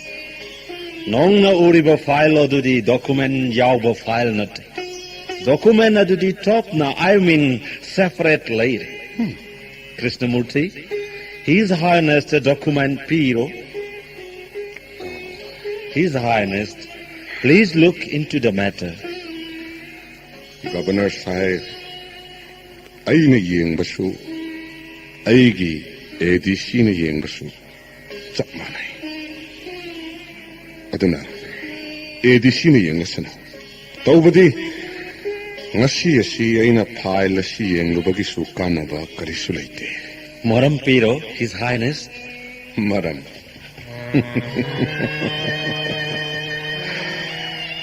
ꯃꯔꯝ ꯍꯥꯏꯕꯕꯨ ꯑꯩꯅ ꯃꯃꯥꯡꯗꯁꯨ ꯇꯠꯇꯅ ꯍꯥꯏꯈ꯭ꯔꯦ ꯑꯩꯒꯤ ꯀꯥꯎꯟꯁꯤꯜ ꯑꯣꯐ ꯃꯤꯅꯤꯁꯇꯔ ꯑꯃꯗꯤ ꯑꯦꯁꯦꯝꯕ꯭ꯂꯤꯒꯤ ꯋꯥꯔꯦꯞ ꯌꯥꯎꯗꯅ ꯄ꯭ꯔꯖꯥꯁꯤꯡꯒꯤ ꯑꯌꯥꯕ ꯌꯥꯎꯗꯅ ꯏꯊꯟꯇꯅ ꯌꯥꯕ ꯋꯥꯐꯝ ꯅꯠꯇꯦꯅꯦ ꯁꯥꯍꯦꯕ महाराज जी anyway please sign here मसी महाराज की काउंसिल ऑफ मिनिस्टर ओदु दी सोयदना कांटेक्ट तोरगा एक्सेप्ट सोयदना तोगेनी नारी रुस्तमजी ꯑꯩꯅ ꯁꯤꯂꯣꯡꯗ ꯂꯥꯛꯂꯤꯕꯁꯤ ꯅꯪꯕꯨ ꯎꯅꯕ ꯂꯥꯛꯄ ꯅꯠꯇꯦ ꯑꯗꯨꯒ ꯋꯥ ꯈꯟꯅꯔꯤꯕ ꯑꯁꯤꯁꯨ ꯅꯊꯛ ꯊꯣꯡꯕ ꯉꯥꯛꯇꯅꯤ ꯅꯪ ꯈꯪꯗ꯭ꯔꯥ ꯑꯦꯗꯚꯥꯏꯖꯔ ꯑꯩꯒꯤꯁꯤ ꯃꯅꯤꯄꯨꯔꯒꯤ ꯃꯍꯥꯔꯥꯖꯅꯤ Rostamji, keep silent. Nang tuminna famda. Aina haiba korigi convinced today. Governor Sahib, ꯑꯩꯅ ꯁꯤꯂꯣꯡꯗ ꯂꯥꯛꯄꯗꯤ ꯑꯃꯔ ꯔꯥꯎꯜ ꯁꯤꯡꯒꯤ ꯋꯥꯐꯝꯒꯤꯗꯃꯛ ꯂꯥꯛꯄꯅꯤ ꯑꯗꯨꯒ ꯚꯥꯔꯠ ꯁꯔꯀꯥꯔꯒꯤ ꯄꯛꯈꯗꯒꯤ ꯏꯇꯣꯞ ꯇꯣꯞꯄ ꯑꯩ ꯏꯊꯟꯇꯅ ꯉꯝꯂꯣꯏꯗꯕ ꯋꯥꯐꯝ ꯑꯃ ꯄ꯭ꯔꯁꯇꯥꯞ ꯇꯧꯔꯛꯂꯕꯅꯤꯅ ꯋꯥꯐꯝ ꯑꯁꯤ ꯑꯩꯒꯤ ꯗꯔꯕꯥꯔꯗ ꯈꯟꯅꯔꯨꯅꯅꯕꯒꯤꯗꯃꯛ ꯑꯩ ꯍꯌꯦꯡꯃꯛ ꯃꯅꯤꯄꯨꯔꯗ ꯍꯜꯂꯒꯅꯤ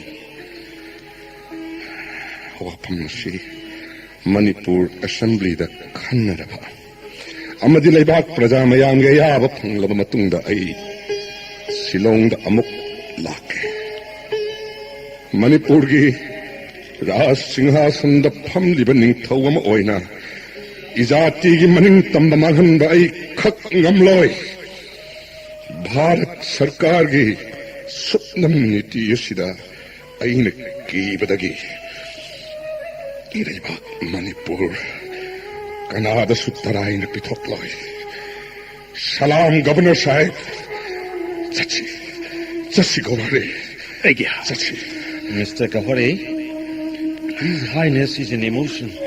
Please take him very carefully. Yes, His Excellency.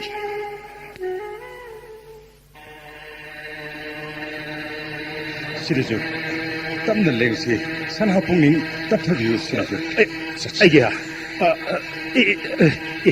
Sana 공범 소액이 라키드나. Egya. 나나이 sana 학장도 아무것도 서적에 답나 Egya. 시리즈부 나나이 대부분 세계들이 소비래가 car 파우당 땀나 리가 시 타오이 또시 따보아 그려 마람담다 좀좀나 락바이 코이고 남드나 락적히나바 헛나바 야로 아이 숙야야 놈로 Egya. 산하부는 아무것도 답답이고 Sana hakchangda akaiba lakpa tare aigya. Amukta tathabi ko aigya. Gaurahari, Aigya. nattene, Shibu, kanagi karno, aigi karduran Shibu. Mani aigya. Sirijutki kaharduni aigya. Oh, pare. Satsi, ay, kokasi, yam ngawagum na. Aigya. Ngawagum, Aigya. satsi. Aigya.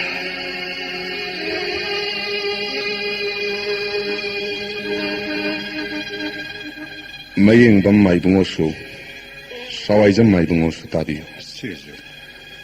ꯑꯩꯗꯤ ꯑꯁꯥꯝ ꯒꯕꯔꯅꯔꯒꯤ ꯋꯥꯐꯝ ꯑꯁꯤ ꯁꯨꯛꯌꯥ ꯌꯥꯕ ꯉꯝꯂꯣꯏ ꯑꯩ ꯁꯤꯕ ꯇꯥꯔꯒꯁꯨ ꯁꯤꯖꯈꯤꯒꯦ ꯃꯌꯥꯝꯁꯨ ꯈꯟꯅꯕ ꯌꯦꯡꯕꯤꯌꯨꯅꯦ ꯑꯩꯈꯣꯏꯅ ꯏꯔꯝꯗꯝ ꯃꯅꯤꯄꯨꯔ ꯌꯧꯔꯒ ꯀꯔꯤ ꯍꯥꯏꯅ ꯄꯥꯎꯗꯝꯂꯨꯒꯗꯒꯦ ꯂꯩꯕꯥꯛ ꯍꯨꯞꯅ ꯍꯥꯏꯅ ꯍꯧꯒꯅꯤ ꯕꯣꯙ ꯁꯪꯘ ꯑꯩꯅ ꯃꯅꯤꯄꯨꯔ ꯚꯥꯔꯠ ꯁꯔꯀꯥꯔꯗ ꯌꯣꯟꯊꯣꯛꯈ꯭ꯔꯦ ꯍꯥꯏꯅ ꯁꯨꯛꯁꯣꯏ ꯁꯣꯏꯗꯅ ꯍꯥꯏꯅ ꯍꯧꯒꯅꯤ ꯇꯧꯕꯃꯛꯇꯤ ꯑꯩꯒ꯭ꯌꯥ ꯍꯟꯗꯛꯀꯤ ꯃꯈꯣꯏꯒꯤ ꯂꯥꯡꯂꯧ ꯑꯁꯤꯃꯛꯇꯤ ꯁꯩꯚ꯭ꯌ ꯖꯒꯠ ꯑꯁꯤꯗ ꯅꯤꯄꯥ ꯊꯣꯛꯈꯤꯗ꯭ꯔꯕ ꯂꯤꯆꯠꯅꯤ ꯄꯨꯟꯕꯨ ꯄꯨꯜꯂꯕꯁꯨ ꯄꯨꯟꯕꯨ ꯄꯨꯟꯗ꯭ꯔꯕꯁꯨ ꯅꯤꯌꯣꯝ ꯆꯨꯝꯅ ꯂꯩꯄꯥꯛ ꯑꯅꯤꯒꯤ ꯃꯥꯏꯀꯩꯗꯒꯤ ꯍꯥꯏꯅꯐꯝ ꯏꯟꯅꯐꯝ ꯊꯣꯛꯄ ꯄꯨꯝꯅꯃꯛ ꯅꯤꯡꯊꯤꯅ ꯄꯥꯎ ꯆꯠꯅꯔꯒ ꯅꯨꯡꯁꯤꯅ ꯊꯕꯛ ꯆꯠꯊꯕꯒꯤ ꯃꯑꯣꯡ ꯑꯗꯨ ꯅꯠꯇꯅ ꯍꯦꯛ ꯅꯝꯐꯨꯗ ꯇꯛꯁꯤꯟꯕ ꯍꯥꯏꯕꯁꯤꯃꯛꯇꯤ ꯂꯩꯕꯥꯛ ꯃꯆꯥ ꯇꯥꯈꯤꯗ꯭ꯔꯕ ꯔꯥꯖꯅꯤꯇꯤ ꯋꯥꯂꯥꯁꯤꯡꯒꯤ ꯀꯥꯡꯂꯣꯟꯅꯤꯗ ꯌꯥꯝꯅ ꯂꯨꯔꯤꯕꯗꯤ ꯑꯩꯒ꯭ꯌꯥ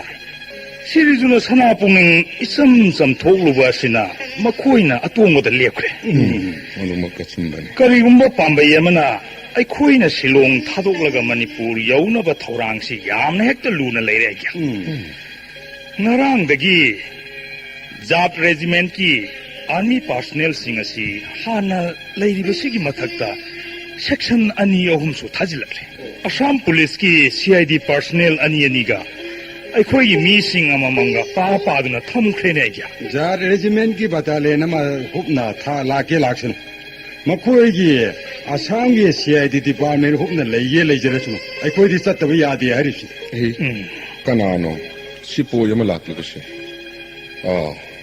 ꯀꯔꯤꯅꯣ ꯄꯣꯔꯧ ꯁꯤꯗ ꯁꯤꯊꯤ ꯆꯠꯂꯣ ꯌꯥꯔꯦ ꯒꯧꯔꯍꯔꯤ ꯑꯩꯒ꯭ꯌꯥ ꯀꯔꯤꯅꯣ ꯁꯤꯅ ꯑꯃꯨꯛꯇ ꯌꯦꯡꯉꯨꯁꯤ ꯐꯅꯤ ꯑꯩꯒ꯭ꯌꯥ ꯒꯕꯔꯅꯔꯒꯤ ꯆꯤꯊꯤꯅꯤꯅ ꯁꯤꯗꯤ ꯒꯕꯔꯅꯔꯒꯤ ꯆꯤꯊꯤ ꯑꯩꯒ꯭ꯌꯥ ꯄꯥꯔꯛꯎ ꯀꯔꯤꯕꯨ ꯍꯥꯏꯔꯤꯕꯅꯣ ꯑꯩꯒ꯭ꯌꯥ ꯚꯥꯔꯠ ꯁꯔꯀꯥꯔꯒꯤ ꯍꯣꯝ ꯑꯦꯐꯤꯌꯔꯁꯀꯤ ꯁ꯭ꯇꯦꯠ ꯃꯤꯅꯤꯁꯇꯔꯒꯤ instruction matungina September gi tang 10 asida merger agreement sahi tawgadabani hairi ne ya ꯑꯩꯈꯣꯏꯒꯤ ꯃꯥꯏꯀꯩꯒꯤ ꯑꯌꯥꯕ ꯂꯩꯔꯦ ꯂꯩꯇꯦ ꯍꯥꯏꯕꯒꯤ ꯑꯔꯦꯞꯄ ꯃꯈꯣꯏꯗ ꯀꯔꯤꯃꯠꯇꯁꯨ ꯄꯤꯗ꯭ꯔꯤꯉꯩꯅ ꯃꯈꯣꯏꯅ ꯁꯍꯤ ꯇꯧꯅꯕꯒꯤ ꯃꯇꯝ ꯍꯦꯛꯇ ꯂꯦꯞꯁꯤꯜꯂꯛꯂꯤꯕꯁꯤꯕꯨ ꯀꯔꯤꯒꯤꯅꯣ ꯁꯤꯕꯨ ꯒꯧꯔꯍꯔꯤ ꯑꯩ ꯃꯅꯤꯄꯨꯔꯗ ꯍꯜꯂꯒꯅꯤ ꯍꯥꯏꯕꯒꯤ ꯆꯤꯊꯤ ꯑꯃ ꯒꯕꯔꯅꯔꯗ ꯏꯔꯒ ꯍꯧꯖꯤꯛꯃꯛ ꯄꯤꯈꯣ ꯐꯒꯅꯤ ꯑꯩꯒꯤ ꯌꯨꯝ ꯏꯔꯝꯗꯝ ꯑꯣꯏꯗꯨꯅ ꯆꯞ ꯆꯥꯅ ꯄꯥꯡꯒꯜ ꯊꯣꯛꯂꯕꯁꯨ ꯌꯥꯗ ꯑꯣꯏꯔꯤꯕ ꯐꯤꯚꯝ ꯑꯁꯤꯒꯤ ꯏ ꯄꯥꯎ ꯑꯁꯤ ꯐꯥꯎꯕ ꯃꯅꯤꯄꯨꯔꯗ ꯊꯥꯕ ꯉꯝꯕꯒꯤ ꯂꯝꯕꯤ ꯎꯗꯦ ꯀꯔꯝ ꯇꯧꯏ ꯁꯤꯗꯤ ꯄꯥꯎ ꯑꯃꯇꯪꯗꯤ ꯃꯅꯤꯄꯨꯔꯗ ꯊꯥꯅꯕ ꯑꯩꯁꯨ ꯈꯜꯂꯝꯂꯤꯕꯅꯤ ꯂꯨꯔꯤꯕꯗꯤ ꯀꯅꯥꯒꯨꯝꯕ ꯑꯃꯠꯇ ꯑꯩꯈꯣꯏꯒ ꯎꯅꯕ ꯌꯥꯍꯟꯗ꯭ꯔꯦ ꯍꯧꯖꯤꯛꯀꯁꯤ ꯄꯥꯎ ꯍꯥꯏꯕꯕꯨ ꯃꯥꯏꯕꯨꯡꯉꯣ ꯑꯩꯈꯣꯏ ꯏꯁꯥꯁꯤ ꯀꯣꯛ ꯆꯠꯈ꯭ꯔꯒ ꯂꯣꯏꯔꯦꯅꯦ ꯑꯩꯒꯤ ꯆꯤꯊꯤꯁꯤ ꯑꯃꯨꯛꯇ ꯄꯥꯖꯔꯛꯀꯦ ꯄꯥꯔꯣ ꯇꯥꯁ To His Excellency, the Governor of Assam, now that the sovereignty of the state has been vested in the people, it would be in the finesse of things to hear the people's voice and learn their sentiments so that the line of action may not in any case be unconstitutional. ꯑꯗꯨꯒꯤ ꯃꯈꯥꯗꯨꯗ ꯆꯠꯅꯕꯤ ꯋꯥꯡꯃꯗ ꯑꯩꯈꯣꯏꯕꯨ ꯑꯊꯤꯡꯕ ꯄꯤꯔꯒꯅꯨ ꯑꯩꯈꯣꯏ ꯍꯌꯦꯡꯃꯛ ꯃꯅꯤꯄꯨꯔꯗ ꯆꯠꯂꯒꯅꯤ ꯍꯥꯏꯕꯗꯨꯒ ꯄꯟꯈ꯭ꯔꯣꯗꯅ ꯐꯒꯅꯤ ꯑꯩꯒꯤ ꯅꯨꯃꯤꯗꯥꯡ ꯋꯥꯏ ꯁꯟꯙ꯭ꯌꯥ ꯃꯇꯝꯕꯨ ꯑꯣꯏꯔꯦꯅꯦ ꯉꯥꯏꯍꯥꯛ ꯚꯣꯖꯟ ꯁꯥꯙꯟ ꯆꯠꯊꯒꯗꯕ ꯇꯧꯕꯤꯔꯨꯔꯣ ꯃꯥꯏꯕꯨꯡ ꯑꯩꯈꯣꯏꯁꯨ ꯑꯩꯁꯨ ꯑꯃꯨꯛꯇ ꯍꯣꯠꯅꯖꯔꯨꯈꯤꯒꯦ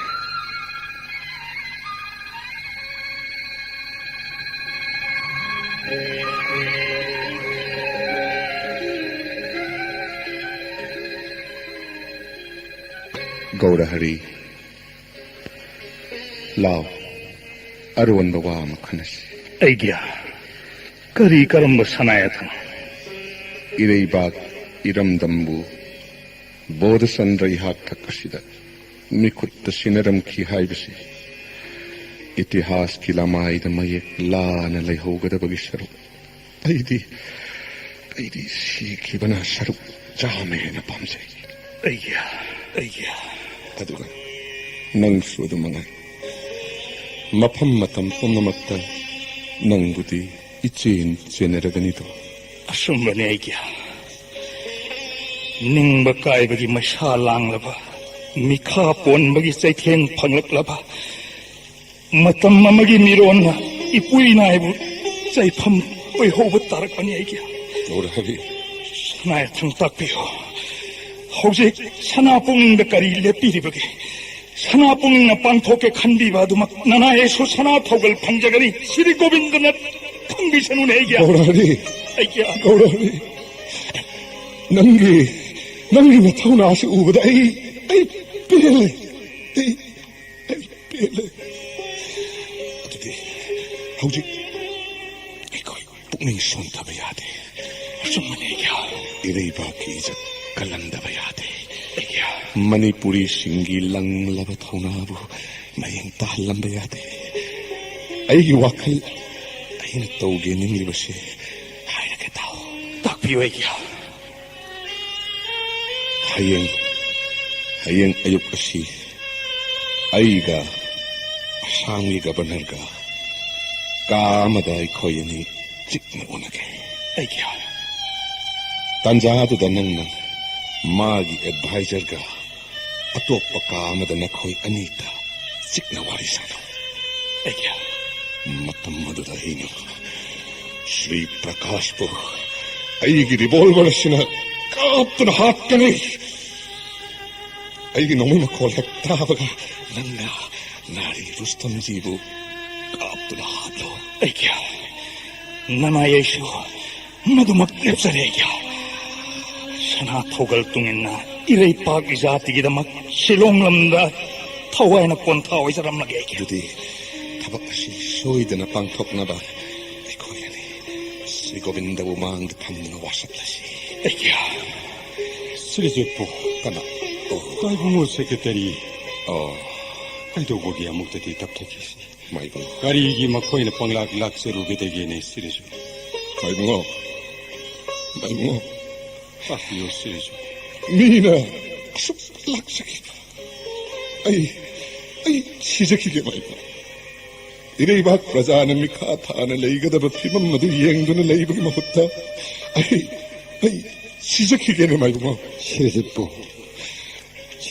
또 소나본 따터비시 아사오거나 투맛 비키드나 시리즈 소나뽕 시 락신도 야야로이도 와품 카라등디 아무튼 따디고 마망다 मणिपुरदा एसपी ओइदना सना थोगन फंगजरंबा नानाई बंगाली मचा दासगुप्तदु सना चोरन खोरम लाक्सिरी मा तुमिन पाव सि पिजरपनी मागी मवंगसी ननाइन खंजबदी मसी महाराज की सहाय खरदंग पिजगी हायदना लापबु मालिने दासगुप्ता मामक्ति अइबु यामना निंगजबनी ꯀꯔꯝꯕ ꯃꯇꯝꯗꯅꯣ ꯃꯥꯅ ꯂꯥꯛꯀꯅꯤ ꯍꯥꯏꯔꯤꯕꯅ ꯑꯗꯨꯕꯨ ꯃꯈꯣꯏꯗꯤ ꯑꯩꯗꯤ ꯑꯃꯠꯇꯕꯨ ꯊꯥꯖꯔꯛꯇ꯭ꯔꯦꯗ ꯑꯩ ꯃꯁꯤ ꯌꯧꯔꯛꯀꯗꯧꯕ ꯃꯥꯜꯂꯦ ꯑꯩꯒꯤ ꯌꯧꯔꯛꯑꯅꯤ ꯃꯈꯣꯏꯗꯣ ꯑꯗꯨꯅ ꯑꯩꯅ ꯍꯪꯒꯠꯆꯔꯤꯕꯅ ꯁꯤꯅꯤ ꯁꯤꯔꯤꯖꯨꯠꯀ ꯇꯥꯏꯕꯪꯒꯗ 손도 짠 따나 아무것도 땀나 혼자더나 세나부디도 엉뚱 인터넷 레비고 하저리가 달고온 수어 동아이 빵팽 그 핑거피로 나쁘는 아이 ጸ베 많아지도고 ꯑꯗꯨꯗꯤ ꯁꯤꯔꯤꯗꯨꯅ ꯈꯨꯠ ꯆꯥꯅꯅꯕ ꯁꯦꯝꯕꯤꯔꯛꯂꯕ ꯅꯅꯥꯏꯅꯤꯗꯅ ꯑꯦ ꯂꯥꯛꯄꯨ ꯂꯥꯛꯂꯦꯅꯦ 다스코트 여러야더나 라 서로 다스코트 लाओ दास गुप्ता महाराज प्रणाम दास गुप्ता फमु अय्या उसके मतिक चिंता होइना उजरे महाराज लोरेबा मतमदा अथोइबा महाराज जीना कोरिकी चिंता होई बिरेगे दास गुप्ता नखोई असम गवर्नर की थवों भारत सरकार की सुप्नम नीति असिदा थवाई पामुगदब कनादि लेगनी नाना आइगे सना चोरोंदा लुरेबा से गुप्त कथा हंगच्चगे हौजिकी राजनीति से मवोंग असिदा मुखामुखी ओइदुना जुद्ध तवगी सुविधा लेगेदोबो ओइरदी महाराज जुद्ध तोबिरो ಅದು ಅರೆಂಬ ಓರಗದು ಬಲ್ಲೈರಬದಿ ಕೋರಿ ಕೋನಗನೆ ಐಗ್ಯ ngамಗನಿ ಹಾಯ್ಬಿಗಿ ನತ್ತೇನೆ ಗುಪ್ತಾ ತೌದಬ ಯಾದಬಗಿ ವಾಫಂ ನಾನಾ ಐಗೆ সে ওসে সনাবুদ্ধি তৌরেগা বিচার তৌবিরং এখন সময় করেছে উপায় ওদের তারপরে সে মণিপুরি রাজবংশগি মোতামতি রাজনীতি সমস্যা প্রজাপুম্বগি पुम्मक्सी विचार होइदिरो ओसे महाराज जी ने याबिरे बेसु मणिपुर भारत सरकार ने डोखन तो बटी सच्चाई सोइदन ओरे महाराज जी और मंत्री पुम्बकी प्राण त्याग ओद्रेसु this will be done Bharat सरकार ने निंथौ महाकेनी महाराज आइबुद्दी ऐसे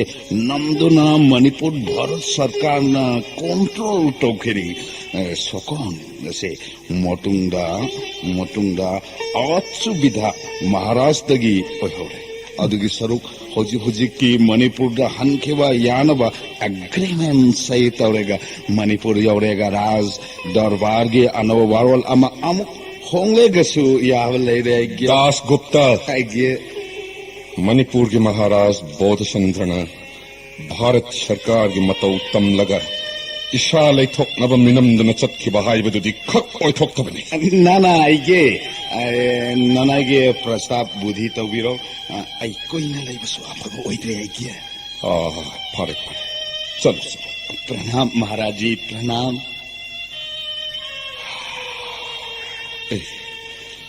नोंगान गदौरेना मतम मसिदि फारे ngahaktan pothanarasi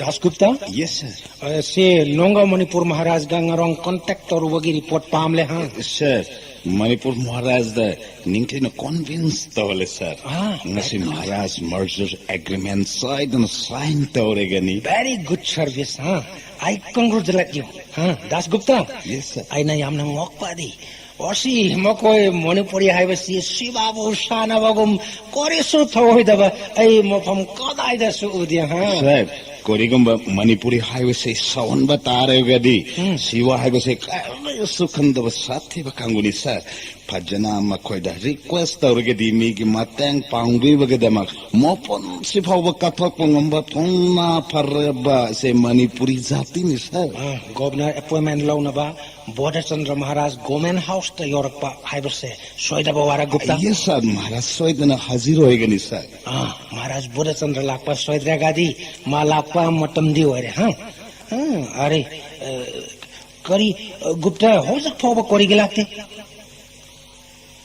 दासगुप्ता से लाले मणिपुर महाराज लाले हां अरे गुप्ता गवर्नर दी लात्री हां very sorry sir very sorry Manipuri Maharaj दी असे मोटम सोइव यादव महाराज नी very sorry sir Maharaj ji आइए महाराज जी नारी रुस्तम जी आइए दास गुप्ता आइए गवर्नर दा आई लाकले हाइब खंगलोदना माफ कीजिएगा महाराज जी हिज एक्सेलेंसी सोइदाना लाकनी मोटम हैक्टंग पोठाबिरो महाराज जी करी गवर्नर को ꯍꯧꯖꯤꯛ ꯐꯥꯎꯕ ꯂꯥꯛꯇ꯭ꯔꯤꯕ ꯄꯤꯛꯂꯕꯁꯨ ꯆꯥꯎꯔꯕꯁꯨ ꯑꯩꯍꯥꯛ ꯃꯅꯤꯡ ꯃꯈꯥ ꯊꯝꯕ ꯂꯩꯕꯥꯛ ꯑꯃꯒꯤ ꯅꯤꯡꯊꯧꯅꯤ ꯍꯥꯏꯅꯈꯤꯕ ꯂꯦꯞꯅꯈꯤꯕ ꯃꯇꯝ ꯑꯗꯨꯇꯪꯗꯤ ꯉꯥꯛꯅ ꯆꯠꯐꯝ ꯊꯣꯛꯏꯗꯅ ꯚꯥꯔꯠ ꯁꯔꯀꯥꯔꯒꯤ ꯑꯆꯧꯕ ꯃꯤꯅꯤꯁꯇꯔ ꯑꯃ ꯂꯥꯛꯀꯅꯤ ꯍꯥꯏꯔꯕꯗꯤ ꯃꯥꯅ ꯍꯥꯟꯅ ꯉꯥꯏꯗꯨꯅ ꯂꯩꯔꯝꯒꯗꯕꯅꯤꯗꯣ ꯉꯁꯤ ಶ್ರೀ ಪ್ರಕಾಶ್ನ ꯑꯩꯉꯣꯟꯗ ꯎꯠꯂꯤꯕ ꯕꯦꯚꯥꯔ ꯑꯁꯤꯅ ꯇꯥꯛꯄꯗꯤ ꯃꯥꯅ ꯑꯩꯕꯨ ꯀꯔꯤꯁꯨ ꯊꯧꯑꯣꯏꯗꯦ ꯍꯥꯏꯕ ꯈꯪꯂꯦ ꯅꯥꯔꯤ ꯔꯨꯁꯇꯝꯖꯤ जी महाराज ꯅꯪꯒꯤ ꯕꯣꯁ ಶ್ರೀ ಪ್ರಕಾಶ್ ꯂꯥꯛꯂꯒ ꯍꯥꯏꯌꯨ ꯃꯅꯤꯄꯨꯔꯒꯤ ꯃꯍꯥꯔꯥꯖꯒ ꯃꯥꯒ ꯑꯃꯨꯛ ꯍꯟꯅ ꯍꯟꯗꯛꯀꯤ ꯇꯥꯟꯐꯝ ꯑꯁꯤꯒ ꯑꯣꯏꯅ ꯎꯅꯔꯒꯨꯝꯁꯤ ꯑꯩ ꯃꯅꯤꯄꯨꯔꯗ ꯍꯌꯦꯡ ꯁꯣꯏꯗꯅ ꯍꯟꯈ꯭ꯔꯒꯅꯤ ꯃꯊꯪꯒꯤ ꯈꯣꯡꯆꯠꯇ ꯎꯅꯔꯁꯤ ꯍꯥꯏꯌꯨ ꯒꯧꯔꯍꯔꯤ आइडिया ꯆꯠꯂꯁꯤꯗꯅ फने गया लेंगस अरे अरे दासगुप्ता अशोक साथी व कांगबु सिदी हाय मणिपुरी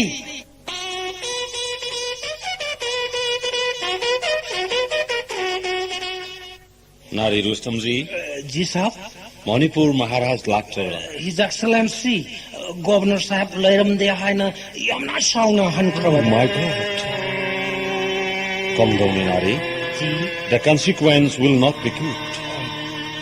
Nari Rustam जी ngasi numidang wai pung monga tarakpa matamda Red Lane Rajbarida aihak Maharaj unaba lakani Chanbiduna His Highness ka unaba phonghanbiu haina chithiama Maharaj Bodhchandra da haujimak iko जी साहब हिज एक्सलेंसी मणिपुर महाराज बोधचंद्र ओमदी मागी royal पुनमक यमना ngangnaba ware konasu okiba oidresha Nari Rustam ji Maharaj Bodhchandra aina masak mun khangle Maharaj Bodhchandra na haikhiba wapam khak hong adubu ningthina phojana haijarabadi consider tawgira mahaktagi wasu natte oina hansu haikrobani Manipuri haiba kangbu ase makhoigumba puksel sengba thauna phaba mare pakningba kangbu bharat asidata nattana prithvi sidasu atangbu nang khango Rustamji yes his excellency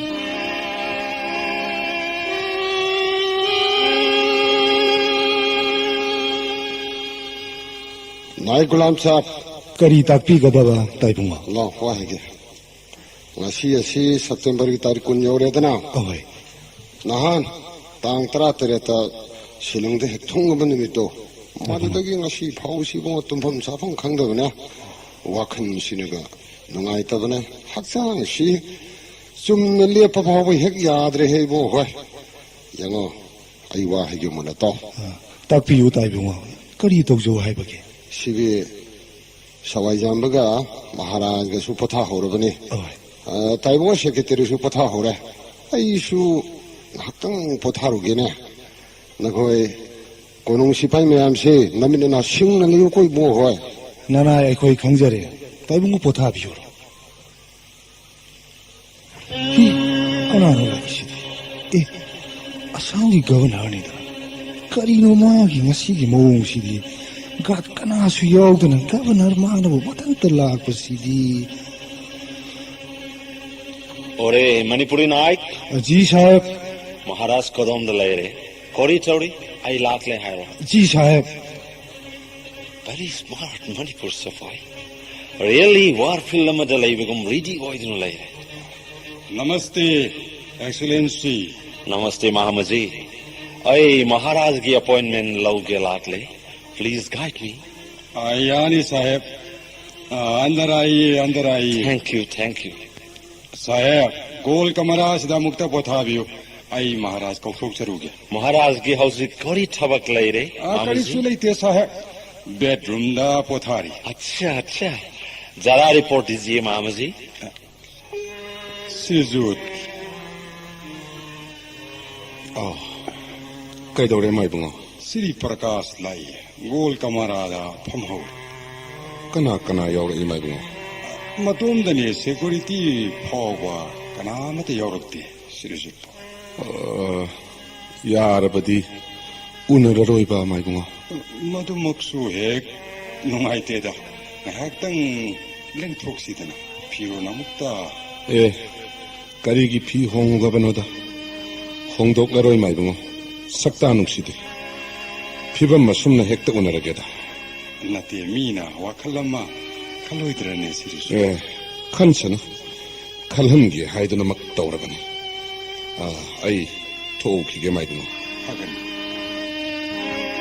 अरे बोधचंद्र नमस्ते बाबा Bodhchandra ngosiri ai assam governor oina nangi nak talak punote motomma madan nongna banaras cholairing egi nangi baba sri pakas aduma khoina lakpun nongi ai gi morakta mapa macha oina nungsine bagi mori ama laibodo nongi di mangkrobra बाबा प्रकाश मांगदे सही खर तौरबसु अइबु हेक पोकपन चागुमना लोइनबिखिबा अइ खक काउदे adudi mopa mana mochagi mafamda bikhya lakle बाबा राजवंश हाइबसिदी सिंगनरुरबदी करिगुम्बा मचा फंग थमोय सेंगना हाइजरोबदी मोंगक फाव ककलगा पिथोक ngam बाबा Bodhchandra oina nangonda tasengna nizarabani nong merger agreement ase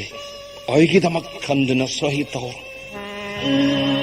बाबा nangna sahi tawdregadi nangondasu Bharat सरकार की अकन्व force लाक लेकिन अहक पुना governor फम से लखोक पठाव आई बमुक थरी कलम बाबा बोधचंद्र हौजिक मणिपुर दा ओइरिबा राजवंश की फिबम हाइगे ता नोंगना खुदोंग ठीखिबा अदुगा नोंगी नखागी ननाउसिंगना भारत सरकार गा यानरगा निंगथौ ओइहोंगनबा सेम साबा नोंगना मणिपुर की निंगथौ ओइहोबना तोंगाइ फदोना मणिपुर की अफाबा ओइगन वाफम मनिसि खंदुना नोंग मर्जर एग्रीमेंट से सही तौर बोधचंद्र बाबा प्रकाश अइना सही तौद्रगदी बाबा प्रकाश सोइदना इकाइब नंगलगदबा माइकई अमरोमदना मरैबाग मजातिगिदमक याई फनब सुखन खल्लरोइदब मखोइना राज सिंहासनद फमलगा अइगी नुंसीजरब प्रजासिंबु खोइसाउना हनगदबा बोधचंद्र इसा नोंगी दमक अयाक इकाइबसु नंगलगे अदुबु नोंगना खल्लिबदुदि यारारोय बाबा अदु ओइरबदि नोंगिसु अइगिसु पार्टी असिगिसु अमदि नोंगी मणिपुरी सिंगिसु पुनमक की फोगदब खनबना चुंब ओइरोइद्र महाराज बोधचंद्र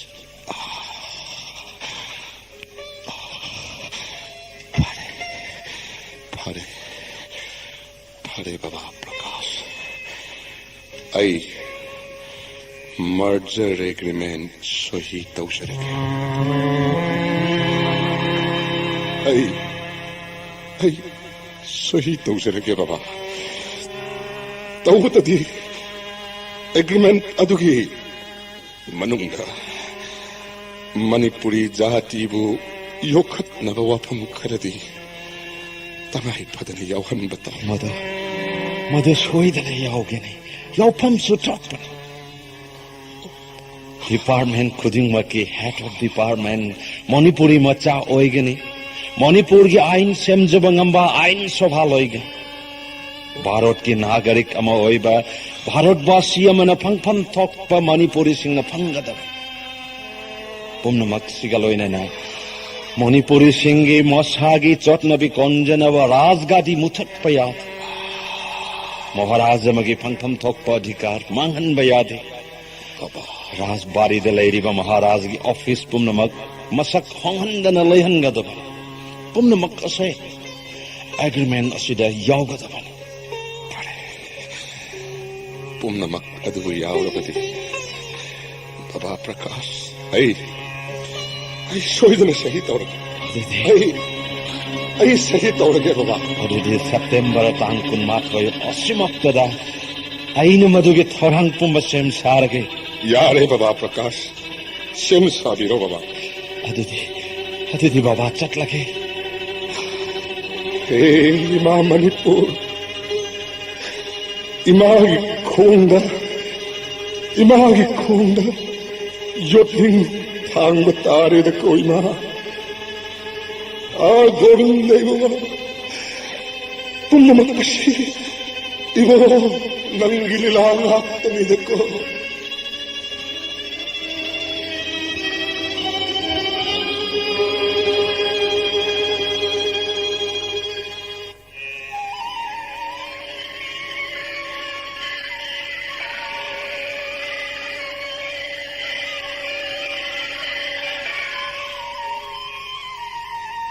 ईश्वरी अय्या सनाया था मणिपुर की महाराज बोध चंद्र कौवयाकसे हिंग शीरब मिशक हाइबदो तशेंग को महारानी थवाइन हक्सांग काइदोंगली थवाइ हक्सांग काइनद्री हाइब खत्ता मंगाइरेदो नुमित थाना पाली मखई मणिपुर के इतिहास तमय लान लेहौरगनी बोध चंद्र यातकी मतम कुइनगी ओइना मणिपुर की मनिंग मखा तम्ब भारत सरकार पिथोक लमले हाइना हौरने को सोइदना अय्या ननाई ऐसु अदम खंजरामी पाबंग महाराज दगी लानमी लौरगा भारत सरकार गा मायोटननबा थौरांग फावबा सिंजरुरबने अदुबो इरेबाग इरमदमगी मियाम लक्ता पुक्सेन खुजेन तेनबा वाटबा राज बंश लक्तसु थमोइगी अरोनबा मपान थुनरक्पा कया उरक्पदगी ननाईगी वाखन पुनमक नुंसा मंगानदा लेना तुमबगुम तुमकी रानी माइकई अमरोमदना मनिंग मखा तमना निंगथौ पानबा लैबाक ओइना लैरम्बा खुदिंगमक खोंथांग असिदा चटख्रबनिना अइखोइ खक्तमक लैहौबा तानफम ओइकिबना भारत सरकार गा मणिपुर गा मायोकनबा तारक्लबदा अदुङै अंग्रेज गा मणिपुर गा ओइनखिबा अदमक ओइगनि अइकिया भारत सरकार गी वाखंदी मखोइगी अपाम्बा अदुदमक तौगदबनि अतोप्पगी अपाम्बदि खक उरोइ हाइबनि फिभमसिदा सिरजुत इतोमतगी थौना लिंजेना करि पांगन थोकदगिने अइकिया कनानो ननाईना सना जोरंदे खुरुमजरी ओ गुलाम साहब लाउला चंगोला अइकिया भारत सरकार ने इंगोंदगी राज शक्ति लौथोखरगनी हाइबसे आई खंगी गुलाम साहब अदुगो नखोई पुनमक नपुकनिंग नुंगाइतब तौलनु नखोई पुनमकी मफम कायदनबा अइना सोइदना सिंदोकलमगनी अइकिया मतमसिबु फने याना लैसनग्रे अइकिया ननाईसिंग पुनमक थौरांग लोइजरे अइकिया ओ गुलाम साहब ngasi ing 1994 October gi tang 15 ibudau pakhanggi shanghai papam yekpa phiral sing tharagadaba Bharat सरकार की मचुओं की फिराल इरे बात निजाम की मांग है आईगी कुछ न सिंखत लुगदबा गुलाम साहब आई चल रहा आई चल रहा गुलाम साहब आई चल रहा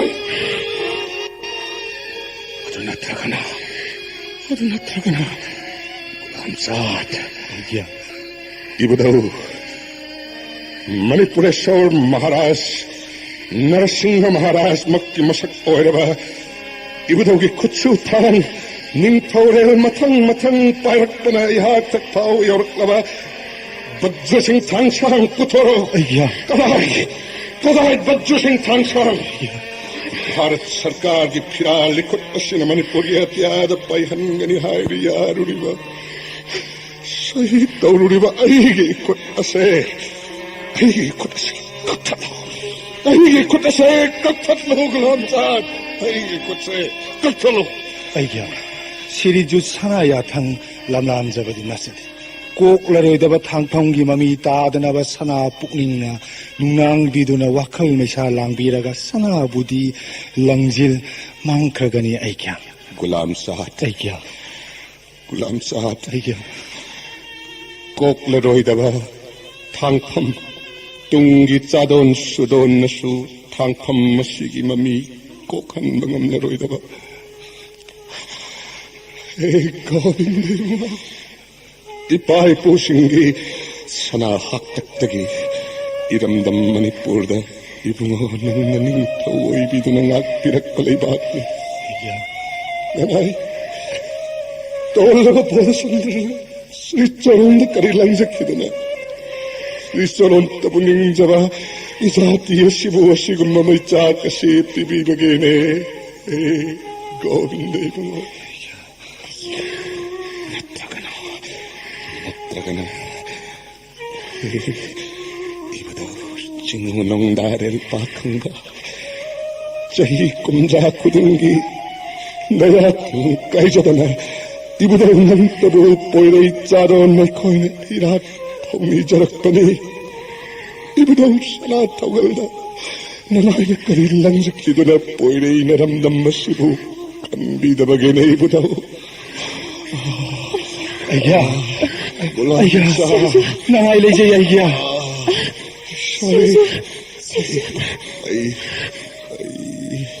आई हम तपोथागे sorry गुलाम साहब 아이야 이비마 ꯑꯩꯈꯣꯏ ꯑꯅꯤ ꯌꯦꯠ ꯑꯣꯏ ꯉꯥꯛꯑꯒ ꯁꯪꯒꯥꯏ ꯐꯃꯥꯡꯗ ꯁꯤꯔꯁꯨ ꯀꯃꯛꯇ ꯂꯩꯁꯤꯁꯤ 파가니 산하 도갈 타우제기 아이야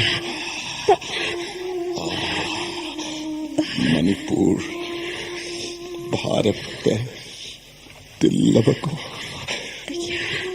मणिपुर भारत सरकार पुनसिन्नबा इखुट असिना सही पीख्रबको 아이야 와칼라도 산하 북닝다 아무다 칭기로니 아이야 이खुट असिमकना इखुट असिमकना सही पीख्रबको 아이야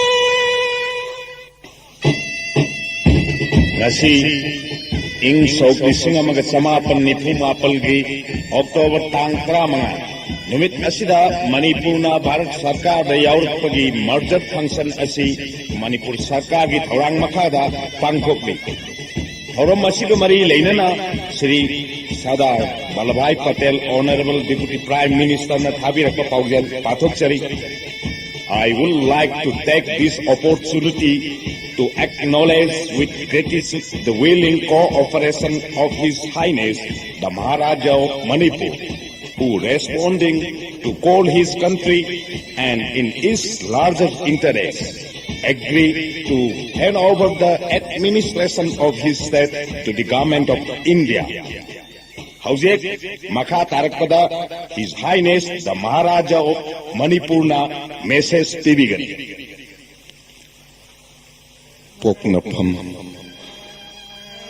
पोकनफम लमदम मणिपुर सना लैबाकी नुंसीजरब प्रजा पुनमक ngasi ing lising amaga chamapan nipumapangi October gi tang 15 numit asidagi Manipur sana laibaki anauba saklon ama hongle asigumba ahongba sakam masida Bharat Sarkarna Manipuri praja chingmi tammi Musulman leiriba khudingbu thamoi sengna nungsiba mityengna yengbiduna chaukhat khongthangda khumang chauksinaba hotnarakani haibagi achepta thajaba thamjari amadi Manipur merger agreement ta पल्लिबा Manipur की चिंगी तम्मी की tradition culture custom अमदी Manipur की ngमखै की सक्तम मांगहनदबा हाइबा वाफमसिंग असे सोइदना ngaklakani haibagi असेत पथाजबसु थमजरी वाफम मसिगा लोइनना इरैपाक चाखिबिकी मफमदा आइना हाइजनिंगबदी मणिपुर भारत सरकार पुनसिल्ले हाइबना मरम ओइदना पुकनिंगदा नुंगाइतबा थम्बिरगना फिबम मसिदा अइखोइ कनाबुसु खंदोन तौरगुमसे कांग्रेस कर्मी सिंगबुसु नुंगाइतबा थम्बिरुरगना पुमनमक असे मतमगी खोंगलै मतुंगी नोइरकपनी हाइना नुंगसिजरबा प्रजा सिंगी पुकनिंगदा खंदी मालेमगी मफम पुम्मदा खुंदारिबा मियोइ कांगलक खुदिंगमक असे मतम मतमना पुरक्पा थौदोकसिंग असे मायोक्नदबा यादे ngasi Manipuri singi laibakta Bharat का पुनसिन्नबा हाइबसी थोक्लगबनिना कसी लेखोइ भारतवासी ओइरे हाइबा वाखलगा लोइनना अपुन्बा भारत किदमक याइफनबा खनबा ताइ हिंदू मुस्लिम सिख ईसाई तमिल बंगाली असमी मणिपुरी उपजाति मयाम से मतम ममद नुंगाइनदबा कया लेरमलबसु मधु पुम्ब थमोइ सेंगना गाउथोकनरगा निंगतम्बा भारत की मपुंग फाब सक्तम सागतनबा थौना लिंजे हुट्पीरो